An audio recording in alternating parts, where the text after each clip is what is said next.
it. Sugar daddy, oh, sugar daddy. It says you are live on the thing. Yeah, it is now. Oh man, your camera's killing me. Are you hooked into the hardwired internet? All right. Look at how fuzzy I am. It's clear on mine. Oh, is it? Yeah. Well, it's not on mine. Hello, anybody there? This is sound check time. 1, 2, 3. Is it me you're looking for? We've got Scott. And yeah, so like I'm looking at the YouTube channel right now. And Ben. The camera is different. It's like it's darker, like it's processing onto the internet differently than it is when we're looking at it in StreamYard. Oh my God, Ben. I can't with you. I can hear Jason and Dave, and we both sound clear. We both sound normal. So what should happen is how I am talking, how you hear me, you should also hear Jason with the same voice, not with like a little echo. Right. Even though these mics are good and they will pick him up from over there, we need to ensure that he is communicating through his microphone. Hence the reason for a sound check. This K. Olson is back in the chat, whoever that person may be. Still takes me a second to remember that you're... And then we got Troy. Troy's been with us pretty much every week for quite a while. So welcome, Troy. Yeah. All right. Scott says we're clear. Ben says we're clear. K. Olson says LOL. No echo. All right. No clicking, I'm assuming. Good loving. How long will politics be? I'll be back after. People are so it's weird because like, what do you expect us to say? I mean, I have some semi-opinionated things to say, but it's nothing threatening. It's not anything that's going to alienate anybody. No, and it's current events. Yeah. It's like, this is what's going on. And I'll be honest with you, I'm less enamored with what's going on in the political climate right now than I am with what we're going to talk about afterwards with the Hurricane Sandy stuff. Oh, yeah. And we're not going to spend that much time on the election stuff, honestly. Like, go 4-hour pod. No, no, we don't want to do that. And, you know, honestly, the big takeaway after all of this is I've already started the process of unplugging from politics. So I'm ready to like just give that shit the Heisman for the next 4 years. I was already so unplugged. It was kind of ridiculous. Yeah, I mean, it's kind of hard to be. Yeah, it's all like just trying to watch football, and it's like, ugh. Yeah. So, and that's my big hope is that, you know, everything disconnects this fucking link that it has to politics. I don't want to think about it when I'm watching football, right? Or when I'm watching a video game review or something like that, because politics is interwoven into all this shit now. Yep. So, well, and that's all done. I want your son, Ben, I want you to go ahead and add how old your boy is right now, plus 4. Yeah. And then talk about 2024. Isn't he already going to be the oldest president? Well, let's not blow our load yet. That's in the notes, so we'll get there. Oh, for Kate Olson, I still not 100% sure who you are. It's not Kate Olson, is it? No, K. Oh, I thought you said Kate. No, it's K as this person's thing. But I bet K Olson would be happy to know that Dave brought over some Hershey's Yingling. What? Look at it. I've already had one, and it's fucking amazing. Earmuffs spin. It's good. It's good. Hit your lips. I haven't had beer in forever, too. Yeah. No, this is pretty great.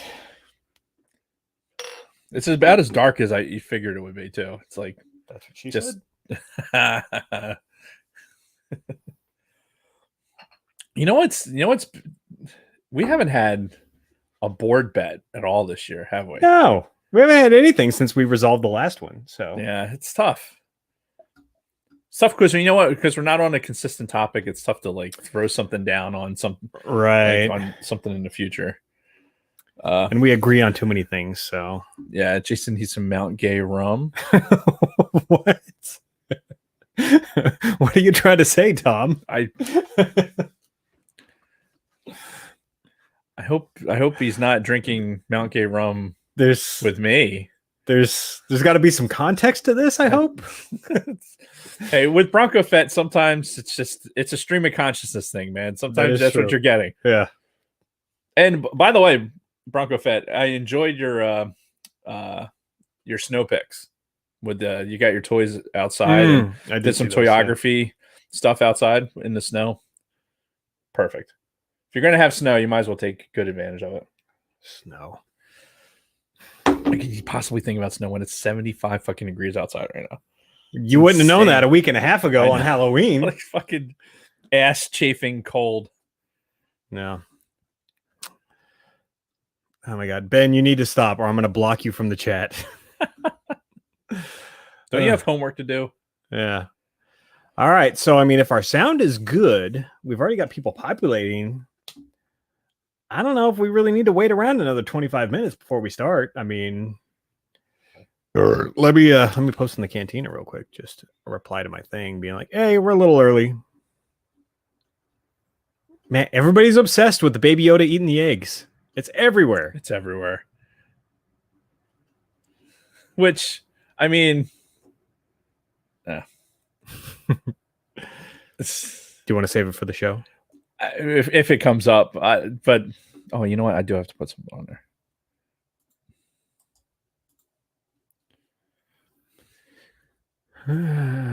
All right, screw it.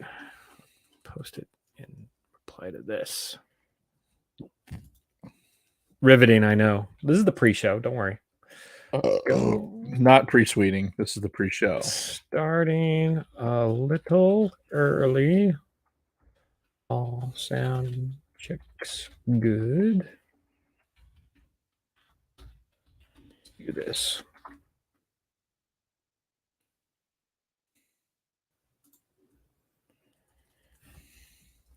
Why am I frozen? I don't know. Why are you frozen? Oh, I had a hiccup there. Yeah, my screen. Oh, there it is. I caught up. All right, I got my notes. Oh, you said you just added Did you start the audio thing? Yeah, audio's been going for half an hour. I was gonna mark when we started. So. Why is this doing this? Why are you the way that you are? So we got the notes up there, though.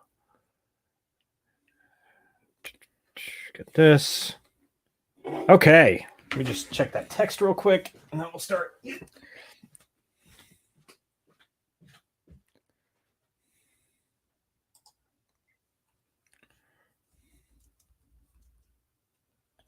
McT is back up. Good to know. Well, thank God.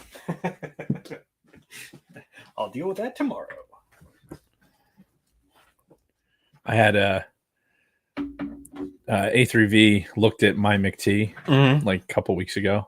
Like, just, you know how they go in and just sneak in there. Oh yeah. And then you get a notification like, oh, we looked at your stuff. And it was good. So I was like, woohoo. Nice. All right. We ready to do this? Yes. All right. Train's going by right now. Yep. So I'm going to say our start time is going to be 33 minutes in the recording. And please, for the love of God, guys, if either of our audios start crapping out, big capital letters in the chat. Yep. Audio problems. So the sooner we catch that, the better. Which was pretty good last week, honestly. Like, they were on top of it, and we fixed it. Yeah, and we had an eye on the chat too, so yeah. Worked out well. All right, I will start when you are ready. Yeah, let's do it. Do it.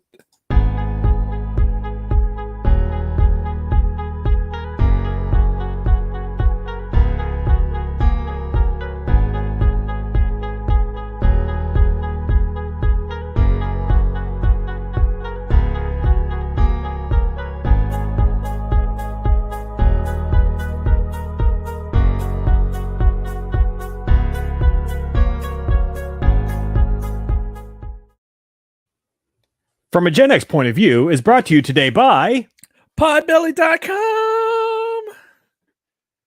That's it. That's all I got. I went, as we're doing the 30-second silence, I'm standing here holding my beer, going, looking at the notes. Oh, Podbelly. And then going, fuck, I forgot to print that sheet again. Again.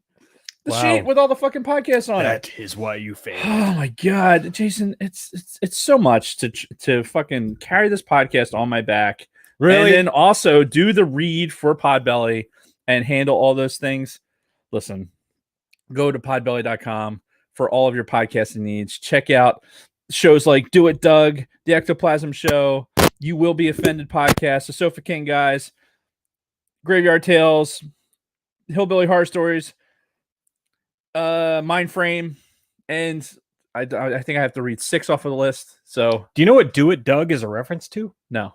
Mallrats, the movie we talked about last week. There's a part in it where Jay's like, "Do it, Doug." Oh my god, I never made that correlation. Oh yeah, it's good shit. Which goes to the quality of the podcasts on podbelly.com. Share it with your friends. Let them know that Jason and Dave sent you.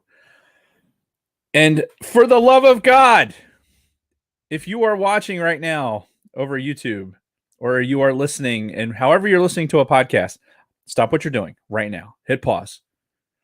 Go into YouTube and fucking create all the accounts, all the Gmail accounts for all the things, and fucking subscribe to us from a Gen X Point of View podcast on YouTube. And I'll put a link in the show description. We're so sick and tired of not having a URL. It's like, it's just aggravating. Like, we spent 10 minutes trying to fucking find the podcast within all of our subscriptions and everything else.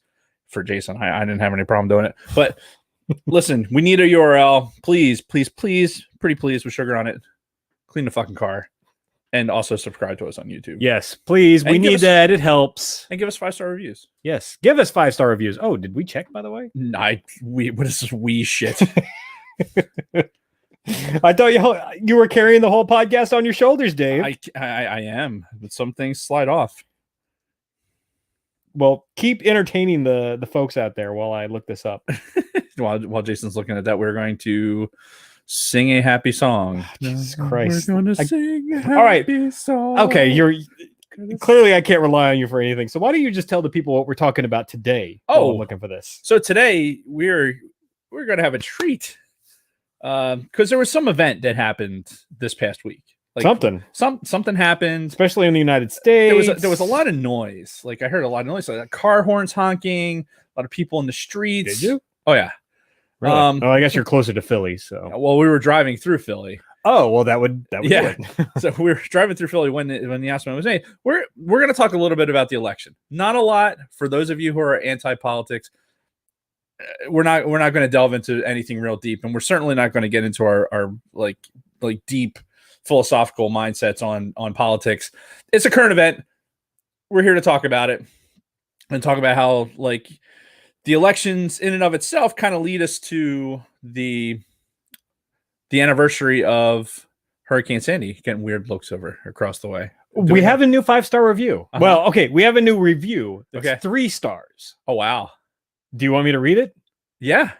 All right. So this was done about 2 weeks ago by Kat Zab. Better sound quality needed is the title. I really want to like the podcast. Interesting, nostalgic topics being discussed, but there is something off with the sound. Sounds like it is recorded from a closet or tin can, overlaid with heavy mouth breathing, slurping, and or smoking. Wow. So yes, Kat Zab, we understand. First of all, thank you for the review. Yes. I would have liked 5 stars, but beggars can't be choosers. Yes, we understand we have sound issues. We're trying to work on it. Yeah, but I don't think we've ever sounded like that though. Like if we've had a microphone issue, aside from the clicking, like the clicking, I can't. Right, but that doesn't. I have no idea. I cut that shit out before I post the audio version. So yeah, I'm not sure where that's coming from, but we will pay attention to that. Yes, and Kat Zab just proved a point that if you leave us a review on iTunes, no matter what you say, we will read it verbatim here on the show. Yes, we will. We are not afraid. Yes, and we actually will take constructive criticism. Yes. Like he wasn't a prick about it. He's just like, hey, your sound quality kind of sucks. Yeah, which is the first time I've ever heard that about any podcast that we've done. Yeah. Legitimately. Like, because, from the very get-go, I've always preached sound quality over anything else. So we got to fix this. But anyway. So you already told them what we were talking about? We're going to talk a little bit about the election. Yeah. Because it's a thing right now in this country, especially. Yeah. And we're gonna celebrate the anniversary of Hurricane Sandy a little bit. Yes. It's cause for celebration. It's a celebration, bitches. Celebration. Oh. Okay. should I get into this now or should I wait? Did you hear the whole story about Chappelle's show going to like streaming services and a particular episode being excluded? I did not. So Chappelle's show just recently went to like Netflix and I think also like the HBO Max or something like that. It was a non-exclusive streaming deal, but it's on a couple of streaming platforms right now, and Netflix is one of them. And it's got every episode of Chappelle's show, including the third season, with one exception. There's one episode that it's got to be the Clayton Bigsby one. No. Oh, really? So it's the episode title is like The Life and Times of Little John. Remember when he does like 3 different skits being Little John? Okay, yes, good. Yep. What? So at first I'm thinking, what, did him and Dave have like a falling out? Little John doesn't want like his shit on there anymore? No. It's because of one other skit that was on that. The internet skit. Remember when Dave did the one where he's like, walking through with the pop-ups and everything? Yeah, like if the internet was real life. Yeah. You know why it was pulled? Probably because it said something bad about Netflix? No, because Ron Jeremy is in it.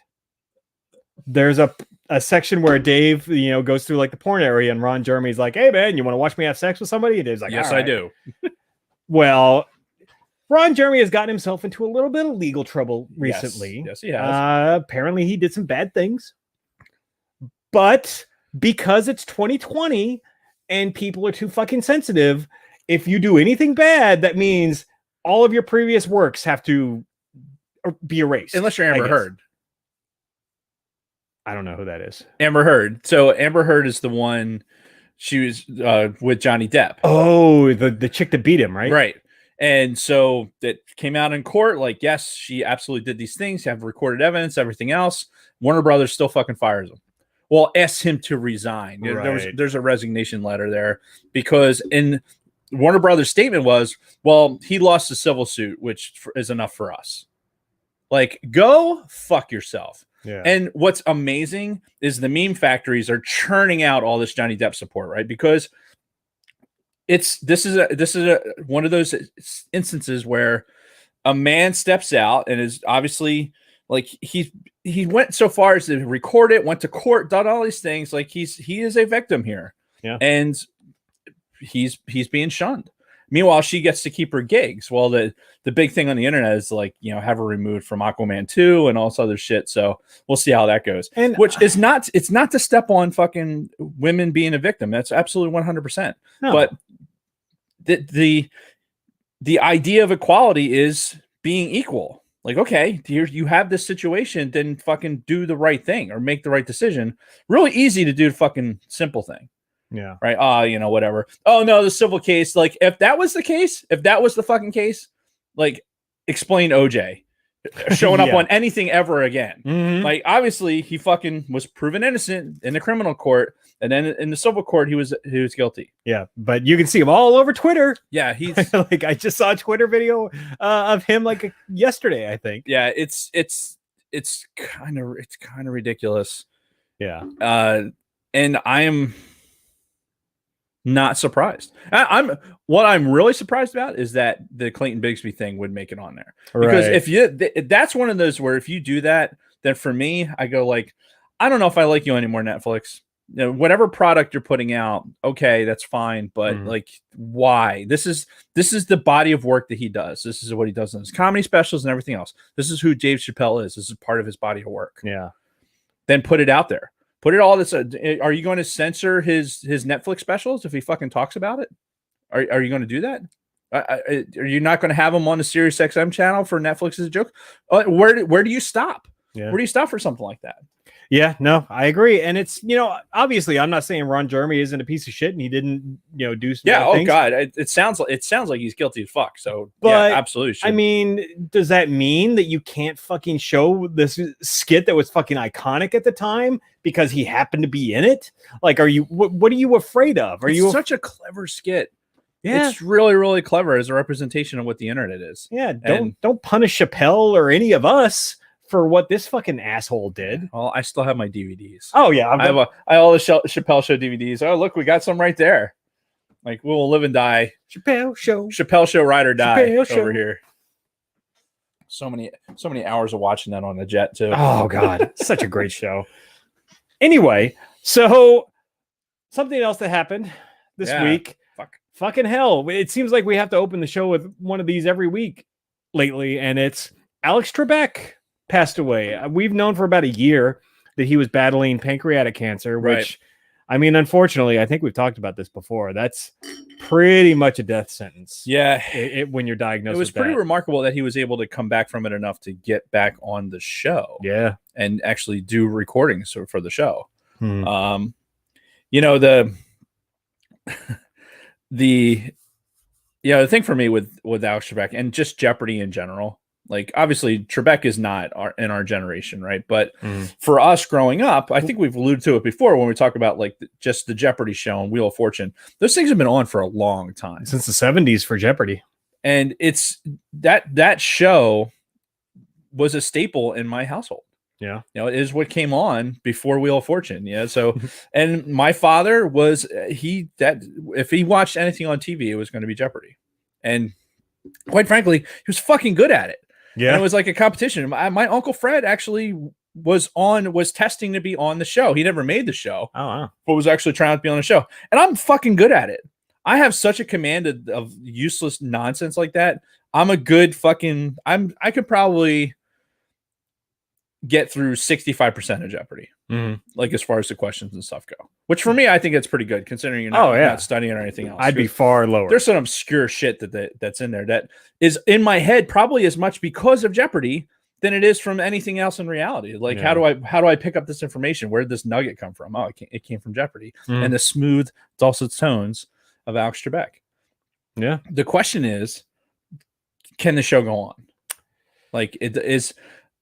The show is popular. Yeah. You know, so who can replace somebody like him? I mean, I never thought that the one daytime game show, Bob Barker, you're talking about Price is Right. Price is Right. I never thought that could have gone on without Bob Barker, but you know, they made it work with Drew Carey. Yeah.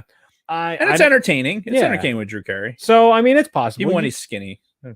Yeah, you just gotta funny when he's skinny. You got to plug the right person in there. And it's not like Alex Trebek was a real funny or entertaining guy. He, he was just a good show manager. Yeah. And he, made everything flow. And, he had a couple of little quips here and there, a couple of funny statements. But yeah, for the most part, he was the stability of the show. And yeah, it'd be tough to imagine the show without him. But I think that they'll probably end up. I'd love the idea. I was just thinking about it of having like Will Ferrell step in for like just a week of episodes with him doing Alex Trebek. That would be great. That just would be so fucking. And how weird is it that fucking Sean Connery and Alex Trebek passed within a week of each other? Like a week, yeah. The day is mine, Trebek. Yeah. When I don't know if those two ever really met in real life. I'm sure they did. I mean, or like what this whole Jeopardy skit was based off of, but they took that ball and ran with it. Yeah, and it was a constant through SNL. Even after Will Ferrell left the show, he'd come back every once in a while, and they do the fucking celebrity Jeopardy skits. Yeah, it was funny because how popular Jeopardy was and the baseline. I mean, shit, so much like think of the Jeopardy games that you played. Like as a kid to learn something new. Like we had the Jeopardy game we had when we were going through the American Airlines flight attendant training. Yep. They had it set up with the Jeopardy score. We had it when I went through my cyber training. Yeah. The game is classic in its methodology. The whole getting tripped up with the what if things. You have super nerds that are going on there making an insane amount of money to us. Yeah. And I don't know. It's just one of those characters in this play that is our generation that is influencing it in more ways than you think about. And you don't really think about it until they're gone. Right. But it's like I said, this show's been around since the 70s. So him and the Price is Right, Jeopardy have been here our whole lives, essentially. And now we're realizing, oh, fuck, for the first time in our lives, we're not going to have Jeopardy with Alex Trebek. Right. Yeah, it's going to be strange. It's going to be surreal. And I think I trust them to do the right thing with that. Honestly, they're not going to put the wrong person in there. Nah. They need to get fucking Jennings. need to bring Ken Jennings on and let him fucking host the show for a minute. Sure. Too. You'll probably, I mean, he was recording like, I feel like really recently they recorded shows. Yeah. I didn't see anything because I've been trying not to watch TV and avoiding social media, but I feel like he was recording shows almost right up until he passed. So, because you could see some of the more recent ones and he did not look good. Yeah. You know, Scott's telling us in the chat that Alex actually took over Jeopardy in 1984. So I guess it started with another host in the 70s. it might have. So I mean, but it doesn't change. Like for us, 1984. yeah, I was 8 years old. Yeah. Before being 8 years old, I didn't know or care about shit. So. Yeah. So really, our effective life, you know, as it were, this is our conscious life. Yeah. And Pat Sajak too. Pat Sajak on. I don't know. Has anybody been on the host of Wheel of Fortune besides Pat Sajak? I have no that idea. has to have been as long. Oh yeah, you're talking about that classic pair in primetime television. That, and I gotta say, I love Wheel of Fortune more than I ever liked Jeopardy. But see, I've been the opposite. For me, it was we'd sit there through Jeopardy, and I'd have my brain filled with fucking useless bullshit, and then we'd make it to Wheel of Fortune. And then the game in our house was what color's Vanna going to wear? Like, what's she going to walk out to? And then so we'd play that game, and she'd walk out there, and then I'd lose interest. I don't give a shit. Right. Because after sitting there through Jeopardy and like really straining to think about stuff, like Wheel of Fortune's just like whatever. It's checkers in a game of chess. But in the age of memes, Wheel of Fortune has had a whole new life. So you'll always see like new Wheel of Fortune memes out there. So. Good stuff there. And then, of course, you would, without Wheel of Fortune, you wouldn't have gotten the South Park episode. I'm not even going to say it. Oh.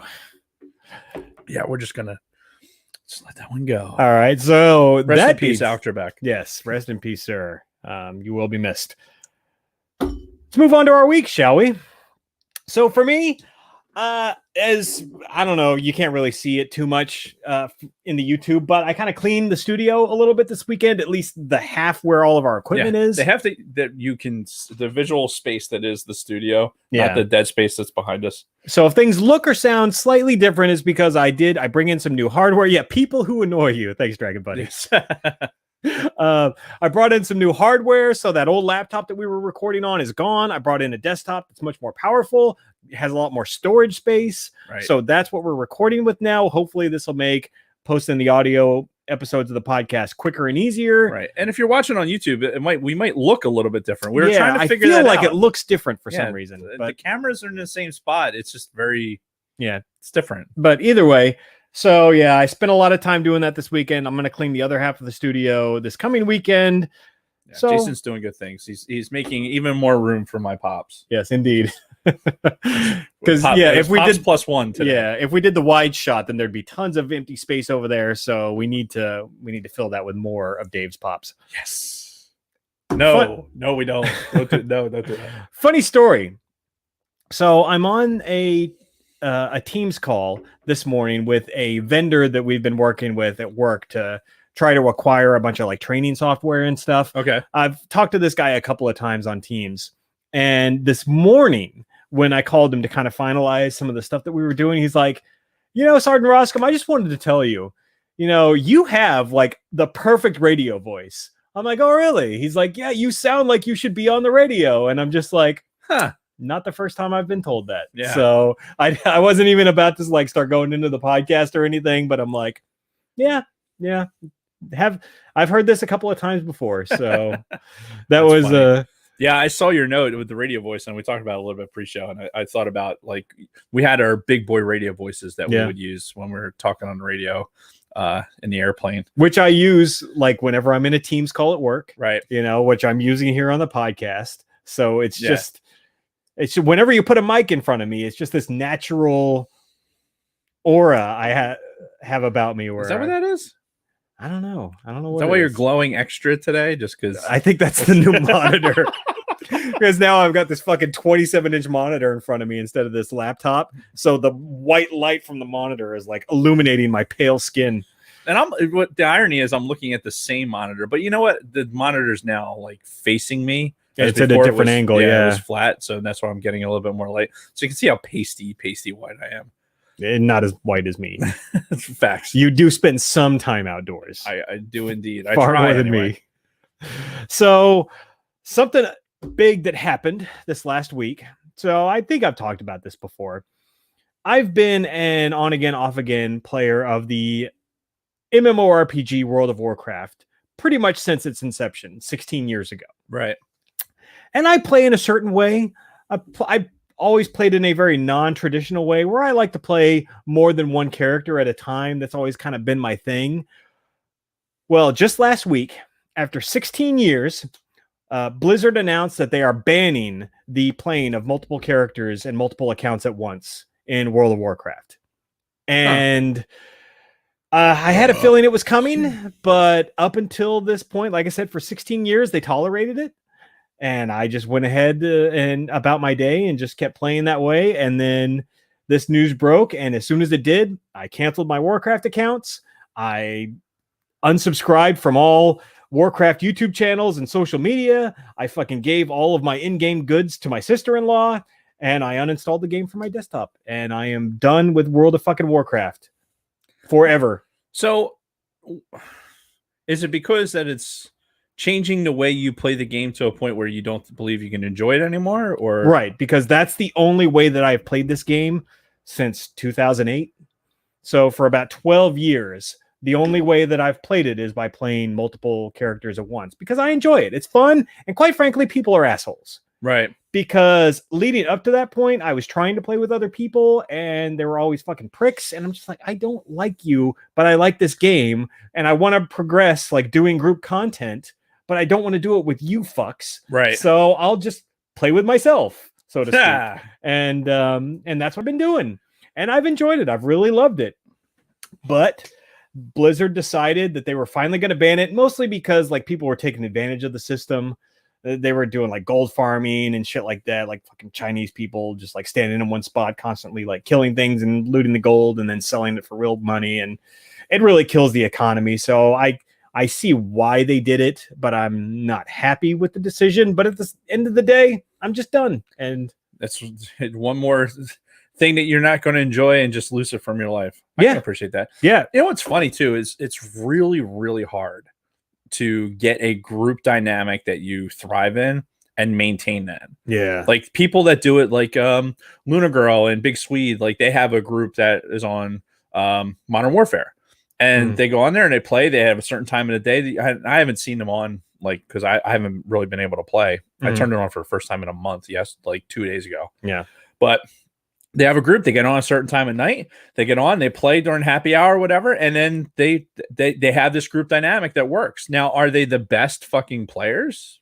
No. But you don't have to. They're not trying to be nationally ranked players. They're just trying to get on at the same time and have a good time. Right. So but that's a difficult dynamic to get. And I bring that up because of the Squadrons game. Squadrons is designed to be this game where you link up with like 4 other people. To create a squadron? Right. Exactly. And then you go and do things. The problem with that interface is they don't make it really easy to bring friends together in that game. Like there's no cross-pollination with the console, which they said they were going to do. Yeah. And like there's no reason, honestly, through the gameplay, like with the 2 mission sets that are there, being in a squadron really doesn't have much of a benefit because you're playing for 25 minutes to gain an objective. Then when it restarts, you're basically playing the same game for the same objective. And it can get stale really quickly. Yeah. Like for me, I play that game understanding that I would rather just be in a dogfight. Just go me against everyone else, fuck them, and fly until I'm tired of it and then turn it off.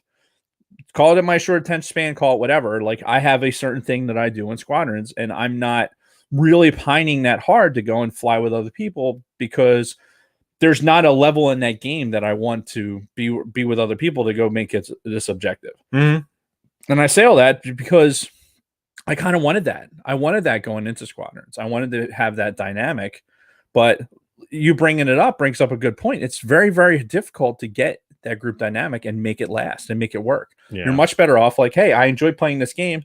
Let me play it how I want to play it. And data mining by, as Jason said, the Chinese, which I'm sure there's other people doing it too. No, that's legit though. Like Chinese gold farming is like a real thing. Google it. Yeah. It's not a racist thing. It's just it's a thing that just exists. It's the way you said it.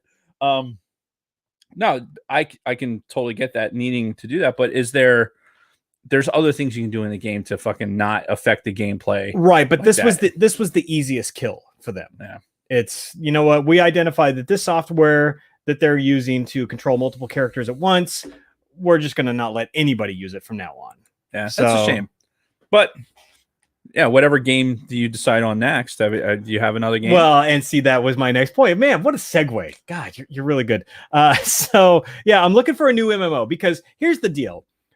Since 1999, I have always had an MMORPG in my life in some form or another. Be it, I started with EverQuest back in 99, moved to World of Warcraft in 2004, the Old Republic in 2009, I want to say. So I've always floated back and forth between MMOs. I don't necessarily always like invest every bit of free time I have into them, but it's nice to have those in the background where I can just log in sometimes and fuck around, do my thing, accrue wealth. That's what I like to do in all of these games. Is I want all of the money. Yeah, which is why playing with Jason on like Old Republic was so good, because like, hey, I had nothing because all I do is go out and like quest, and I'm not collecting anything. Mm-hmm. So I'm like, I've got no good armor, no good anything, and going out with Jason, I was like, what the fuck, dude? Like, how did you make it this far with the nonsense that you have? I'm like, I don't know. Yeah. So that's always been my thing, is like the accrual of wealth and goods, like collectible goods, like mounts, vehicles, things like that. So I'm looking for something new. I just started a trial of Final Fantasy 14. Which is their most recent online RPG. It's okay. It's, it's not grabbing me so far, but everything I'm seeing says you got to give it time. But I mean, so far I've spent maybe an hour in it and I'm just like, it's kind of a slog. So hopefully it picks up, but I don't know how much more time I'm going to put into it. I'm considering going back to the Old Republic because there were a couple of classes that I never finished. Right. Like we talked about this a couple weeks ago. I think I want to finish the Imperial Agent storyline, because apparently that's like the best storyline in the whole fucking game. And I also don't think I ever did the Jedi Consular storyline. So there's a couple I can still do. So I might go back and do that. Also thinking about Elder Scrolls Online. I've loved the Elder Scrolls game since like the third one, Morrowind, but I never played the online version. So maybe I'll give that a shot. I don't know. If anybody out there has any suggestions, hit me up and let me know. Yeah, I can provide no visibility on any of that whatsoever for you, and good luck. Yep. All right, fair enough. Last thing for my week, I gotta love the internet. We've talked about this before. If there's anything you don't know, anything you're trying to figure out, anything you're having problems with, just fucking Google or YouTube it, and you'll probably find the solution to whatever it is you're looking for. So as you know, I go to the gym a lot, and I have been very frustrated with my progress in certain areas going to the gym. I've been going religiously, even after Sober October. I've been going every day, and my biggest like disappointment is like in my biceps, right? I feel like my biceps aren't growing at the rate that I feel they should be for as much work as I'm putting into them. Right. So I'm like, what the fuck? So I immediately just go to Google. I'm like, how do I get big biceps? And it immediately puts me on this guy's YouTube channel, and I'm looking at it, and I'm selling your roids. No. We'll get into that though. So I'm watching his videos, and he's explaining like these bicep exercises he does and why he does certain motions, and why he'll, like, for instance, on a barbell curl, he'll curl it, but then he'll also lift his elbows up a little bit, which you're not supposed to do. But if you do that and you squeeze your biceps at the same time, it like works them harder. So I tried it in the gym this morning because today was bicep day, and I tried this guy's technique, and I really felt it compared to what I've been doing for the last few months. Right. So I'm like, fuck, this feels completely different. And it was like 3 different exercises and techniques that I hadn't been doing before that this guy showed me. And it was just like a very quick, like 10-second fucking Google search, watched a 10-minute YouTube video. And it's like, fuck, this like opened up a whole new world for me. Yeah.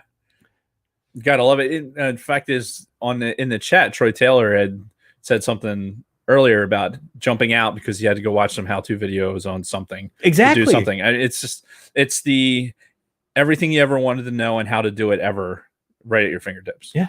And if it's not out there, then you should probably make a video about it. I know, right? Because you'll probably get a lot of traffic. Yeah. If you can't find it and you're trying to do it, then fucking video your shit. Even if it's bad. Yeah, I don't get something. And I don't care what question you have. Somebody else has thought about this. Yeah. It could be, how do I get a gerbil out of my asshole? You know, somebody else has probably asked that question. There's probably a million of those videos, which is really fucking, like, in all seriousness. Okay, we have to do this live. The idea that there is... We're going to Google right now. We're doing this live. Oh my God. How do I get a, how do you spell gerbil? Gerbil. B-I-L out of autocomplete. How do you get a gerbil out of your bum? Is the first hit. Oh my God. Has anybody ever stuffed a gerbil up his ass? This is from chicagoreader.com. Oh my God. How many hits? Well, there's over 10 tabs. Jesus. So how many people have watched when the how-to video? Oh, that wasn't a video. That was just an article. Oh. I could click the videos tab, but I'm just looking at this. When the gerbil drops into the anal cavity, remove wet paper towel roll, leaving the string tied to the gerbil's tail hanging out of the ass. Jesus Christ. What the fuck? So, literally, any question you have, no matter how preposterous it may seem, there's probably an answer online. That's disturbing. Indeed. Boy, that's a great way to end my week, isn't it? And Bronco Fett said El Yucateco will probably work in getting it out. Ooh, like pouring raw El Yucateco into your asshole? Holy shit. That's what he meant, but okay. That could be. Oh. So what have you been doing this week? Jason. Oh, God, we need a palate cleanser after fucking right? gerbil feeding. Oh. This is the level of entertainment that we bring to you from a Gen X point of view. This is why you have to be around for a week. I haven't done any internet searching for gerbils and or assholes. I hadn't until just now, so but you have done it now. That is in it's in my Google history now. In your Google search history. You're gonna see ads for fucking some sort of lube to get gerbils out of your ass. Like here's a 12-inch long shoehorn. What have I done? I don't know. I'm glad you're on your computer and I'm on mine. So, from a more wholesome perspective, dude, if you follow me on Instagram at Philly Dave, follow at Darth Roscombe, you can see it on the screen there. Follow at Gen X POV. We're company men. Yes. I've been taking a bunch. We've been trying to hike, like go out hiking with the dog at least once a week. It's good excuse to get outside. Do like 4 miles. And not like a fucking walking path, like actually going out and have some elevation changes and have some like craggly areas that are like one step away from fucking turning your ankle type thing.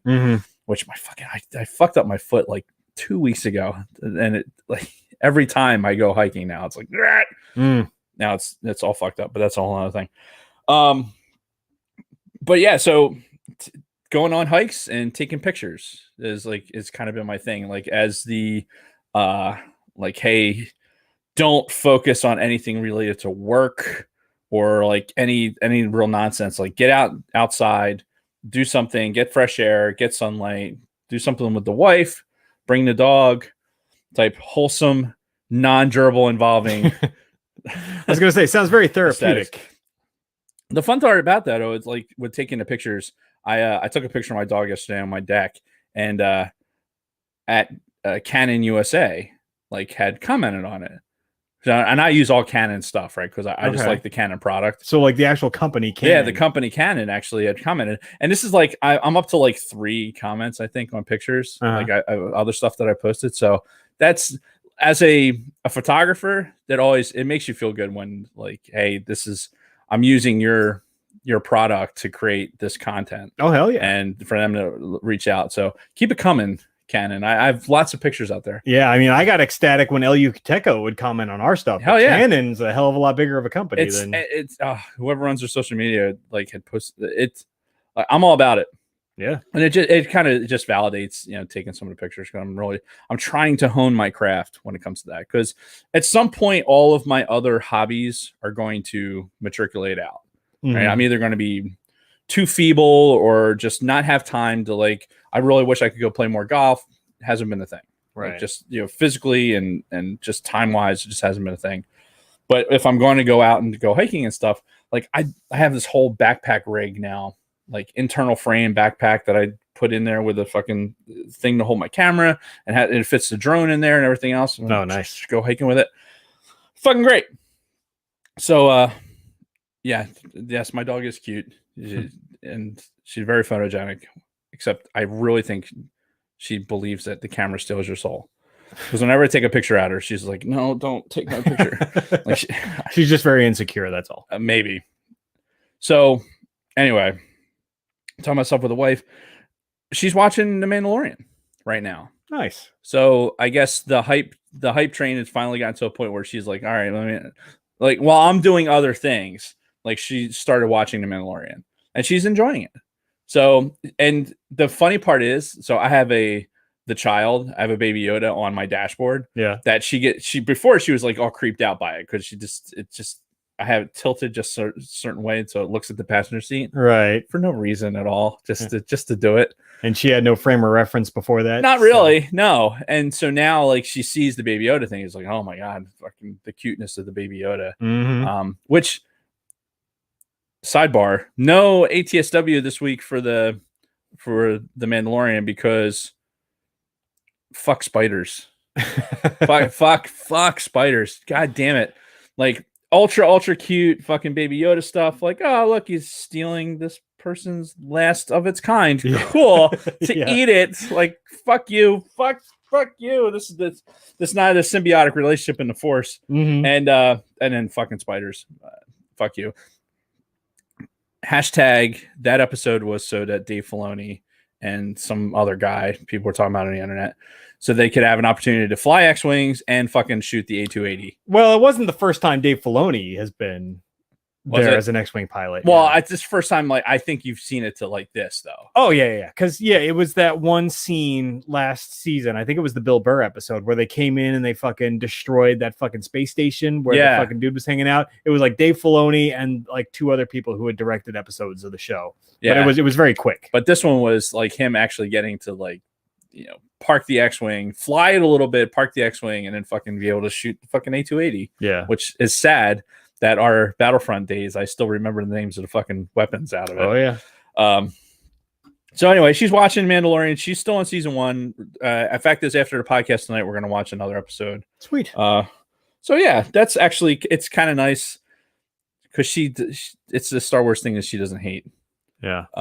And Kay Olsen in the chat says, fuck those fucking alien ice spiders. Yeah, fuck those fucking spiders, man. God, just the sound of it. Like, you knew something bad was going to happen. You just knew it. Like, when he's going over there, like, as they're gathering in the hot spring, they're gathering up the eggs, and then you go over and he's like, oh, what are these things? And going, I'm like, those are eggs of something bad. Those are like either fucking gremlins or something. And he fucking goes to town for eating so little in fucking Dagobah, like with that fucking awful porridge that we saw. This is true. Could ate all the snakes and everything else. Yeah, that's why he landed on Dagobah. He's like, oh, look at all this food. Anyway, speaking of space, SpaceX is going to launch this weekend, right? I saw that with the 4 astronauts. Right, 4 astronauts. I watched it. They did an interview today. They're in the crew quarters right now, blah, blah, blah, blah. Which looked pretty awesome. It looks like an Apple store. Yeah. The fucking crew quarters. Did you see that? Yeah. The whole thing's really super interesting. What's fascinating to me right now is, like, as a construct, listening to Carl Sagan's Pale Blue Dot, right? And you know who Carl Sagan is? Yeah, like you know the name.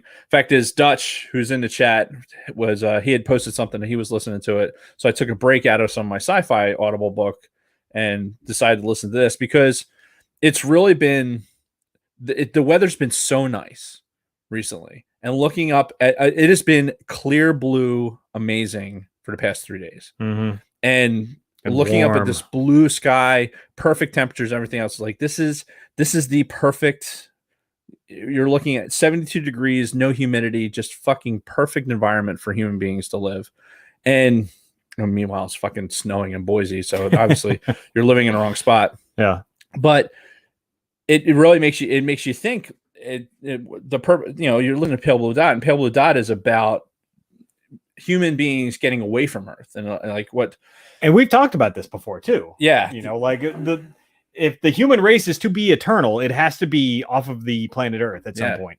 And I'm listening to all the sci-fi stuff that's like basically humans, this generation of humans going and occupying space outside of this and interacting with aliens and stuff like that. But the idea of looking at Earth from afar and understanding that, like, all the bullshit, like with all the bullshit we're getting ready to talk about, right? With elections, everything else, like when you're at a distance, like it's all this is just fucking, it's just this dot of a planet that you have no idea all this shit's going on. Like you can't see any of that. It doesn't affect anything. Right. And if aliens are figuring out where planets are the way we are, you're not even seeing the planet. You're just seeing the light pass, or the darkness pass between the star and you. Or you're getting some fucking, depending on the level of technology, you're getting some fucking like just RF energy that may be trickling out of there. Yeah. Just, you think about how, like, for the picture that they're talking about, for that, is a pale blue dot. The Voyager spacecraft was like 8 billion miles away. Oh, so you're talking about like when it stopped, it turned around its camera and it took the picture of Earth, and it was really just like that little blue dot.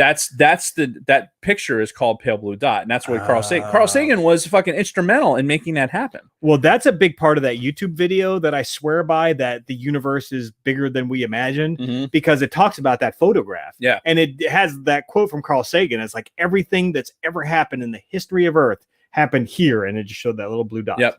Yeah, every human being that ever existed, at all of it. Yeah. So, which there was another picture posted today that this weather satellite system, a deep space weather satellite, actually had a picture of the dark side of the moon. Oh yeah. With the Earth on the other side of it. In fact, it's the Galactic Refugee had posted it. Yeah, today. Like it doesn't even look real. It doesn't. It's crazy. Yeah, it's. So I've really been thinking about that, like because it does put you in a different perspective. Yeah. For some of the things, like, we're going to keep spinning, at this ridiculous speed. We're going to keep swinging ourselves around this fucking sun for however long it's going to happen. And there's so much that you can't affect and you can't change. So you have to kind of appreciate what's going on in the moment. So perfect weather, like really thinking these super ethereal stuff, listening to a Pale Blue Dot. And let's face it, Carl Sagan has one of those voices too. It's like it's the I can't even do it. It's just one of those soothing, sciencey voices, that you think about. So it's pretty fascinating. Yeah, it's just happening. Last thing I was going to talk about, the Veterans Day. Veterans Day is this week. Yeah, 2 days. Yeah, so thank you for your service. And thank you. So, which is one of the weirdest things. Fucking the vets that are in the chat, and I know there's a couple, Bronco Fett and Brady. Thank you for your service. That when somebody says that to you, it's like this really weird, like, oh God, I don't know how to respond to that. I don't know how to take it. Being retired and kind of on the other side of that, it's even more different. So I did a presentation for a lodge where I actually had to put on my fucking uniform. And I squeezed my fat ass in some fucking OCPs. It was not. Did you shave? No, fuck no. Whatever. Like, I had a mask on, so you couldn't even tell. Okay, there you go. So yeah, I did this presentation, and we were talking about, like, because we're in, think about our time of service, like it's 96 to present day, basically. Yeah. And think about how much it changed. I mean, we talked about it in some of our previous episodes, right? We talked about how communication has changed. I talked about the impact of having such reliable connectivity when you're in such a obscure place, like in a fob in Afghanistan or someplace like that, and not being able to disconnect from what's going on at home, and it creating this unhealthy atmosphere, which is honestly, it's a whole nother very, very deep, detailed discussion about some of the psychology involved in that. Yeah. But that's the shit that I was talking about. And then this week on Friday, my old high school I'm going on a Zoom with them, and they're going to interview me. Oh, no shit. Like stuff. I guess they went through the class roster for all the people that graduated Triton that are veterans, and they're like, and they, sent emails out to people, say, hey, the social studies class, the history classes want an interview. So, okay, and whatever. Because you're Dave Martin, you're like, yes, I'll do it. Yeah, see, therein lies part of the problem. Because, I appreciate, one of the things as veterans, and you'll appreciate it more later, is there's a story to be told. It might not be necessarily be my story. Like, my story doesn't seem that important right now, but to generations from now, like as I look at the World War II veterans, that their story and how they interacted, what their day-to-day was like, that's going to go away. Yeah. And you're just going to be able to make assumptions based on things like letter writing and, interviews, things like that. The National Archives did a really, they try to get as many World War II veterans as they could to like sit in front of somebody and tell their story. Yeah. And there's a huge archive of that in the National Archives. But yeah, it's just one of those things where we're almost there. I know. We don't want to, we want to live on like in perpetuity, right? We're humans, right? We want the idea of us to live forever. And I think as veterans, it even goes a little bit further because our stories and what we do are so unique. We have no place to put the look here sign. I know. So anyway, thank you, veteran.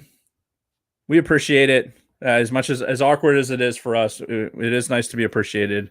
When you're old like me and you get a free meal at Applebee's or whatever, which I can't. All the old fucks that are in the Applebee's getting their free food, and like, go ahead, have attitude. I don't want to. Yeah, I don't need to be there. But yeah, happy Veterans Day. And one last thing. Yeah, I got to address the media here. All right, what you got? Keith Lehman. I won. And there you have it.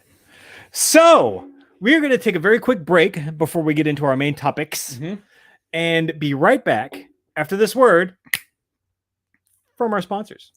I also have to pee. Are you going to get the other beers?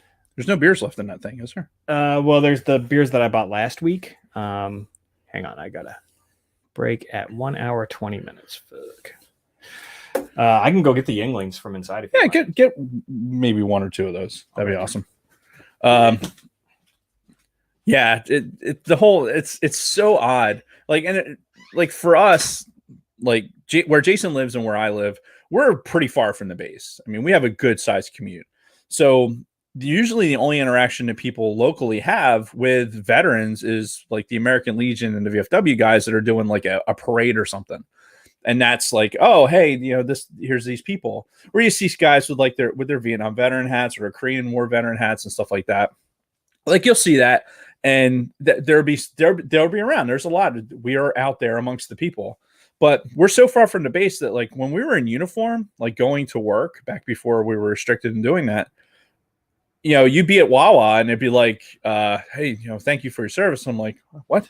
What are you talking about? And you kind of forget. And it's just one of those things. Like for us, for Jason especially, and it's something that he'll realize, and probably Bronco Fett and Brady, they get it because they're out. Once you get out, you appreciate it a little bit more. Like you appreciate the sentiment a little bit more, I think, because up until that point, it's a job. Like this is what we do. It's what we do for a living. Our job just happens to have a little bit more risk than a lot of other people. But at the end of the day, it's a job. Like you reach a certain point where much of your day is not taken up with your primary responsibility. It's taken up with admin bullshit. And there's plenty of that, especially in the Air Force. And you're just getting, you get into this mindset like this is what I'm doing for a living. Like I'm not necessarily making a sacrifice because I'm getting compensated for what I do. And there's, this isn't a conversation about like whether compensation is appropriate or not, at the level it's being applied. But for us that were in uniform doing this job, especially those of us who went for decades doing this job, it's a job. It's what I did for a living. And then you look back on it later and you realize that, wow, my job had a lot of risk. It had a lot of risk compared to what I'm doing now. And I'm still working for the Department of the Air Force, right? So my level of risk right now is fucking the commute. Like, that's the most dangerous part of my job right now, is the commute back and forth to the base. And it's different. It's nice to kind of stand there and not have to bear the burden of what the enormity of that risk. And you put it all behind you. And that's a big thing. And probably when kids ask about it, it's like, you don't think about that stuff, because if you do, you'd be constantly in this panic state of like, oh my God, this is so dangerous, or oh my God, this is like, what's going to happen. Like, you can't live that way. You can't survive that way. So I'll trade you. Get a newly frosted mug. Wow, this is some fucking fine ass service going on right now. I am a very good host. Allegedly. All right, I'll be back. They all want to thank you for your service. Do they? Yeah. All right. So now I'm gonna bring StreamYard back up. There we go. And now I'm going to finish. Oh, I love the red, white, and blue hearts. Awesome. I'm going to finish what I started last week, the Samuel Adams Winter Lager. I drank 4 of them last week. Still have 2 left over. Haven't drank since the last episode of the podcast. Still, even though Sober October is over, I'm still watching what I eat for the most part. I've broken the diet like twice maybe since November 1st started. And this is the second time I've had alcohol. So, it's got to be in moderation. That's the thing. It's all about moderation. And then, of course, I'm still working out pretty much every day. I took yesterday off. Yesterday, yeah, because so I decided I did leg day on Friday.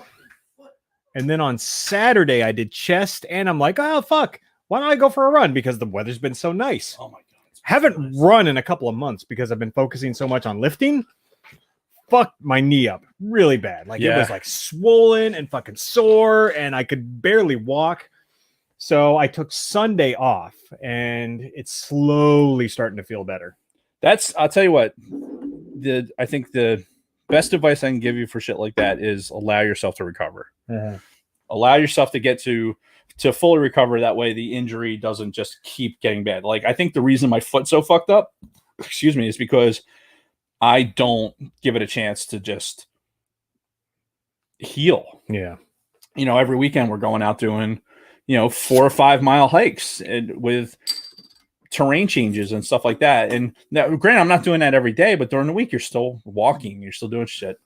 So let yourself recover, especially at this age. I'm trying.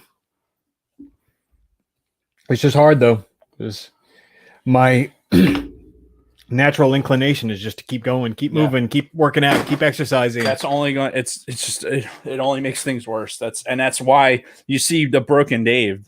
That's why, because I never gave myself that chance, and I still don't. I'm still really bad at it. Yeah. So, are we ready to resume? Story. All right, let's do this. So we're coming back at 126.50. 126.50 back. All right, give me 30 seconds of silence and we'll roll into it. Do you want the counter? Sure. True story.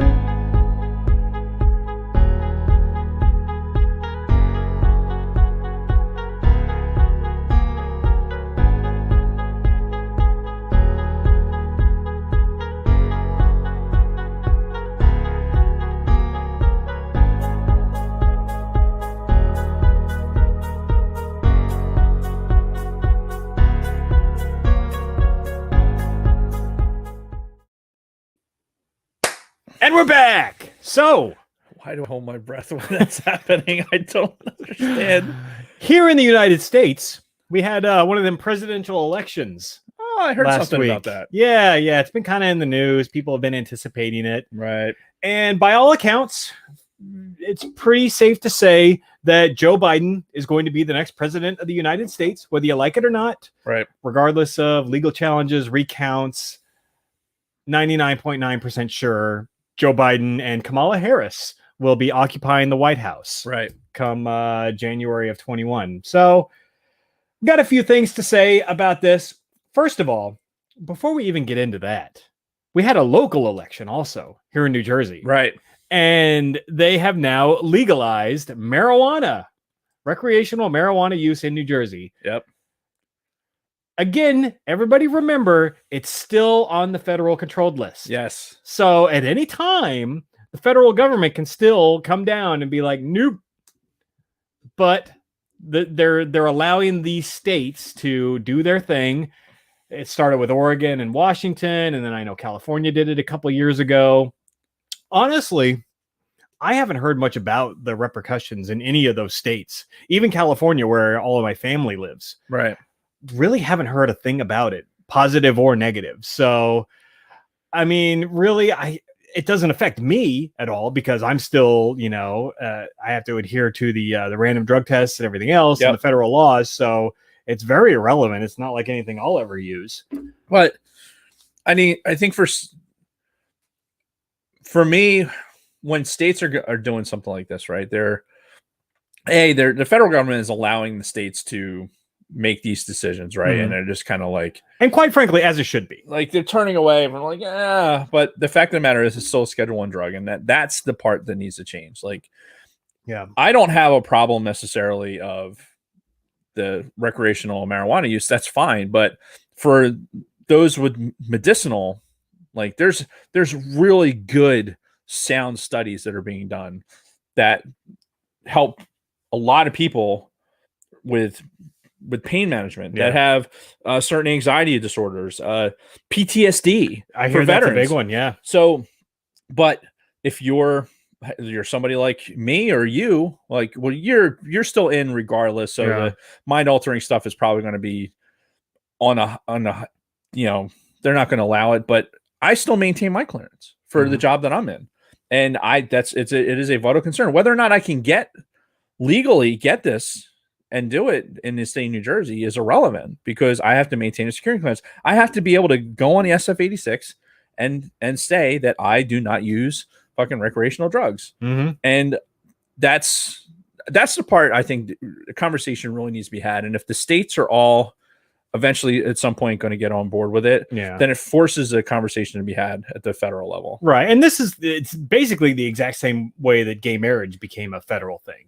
Is because states started doing it. And then ultimately it led to federal lawsuits. Supreme Court's like, nah, gay marriage is good everywhere.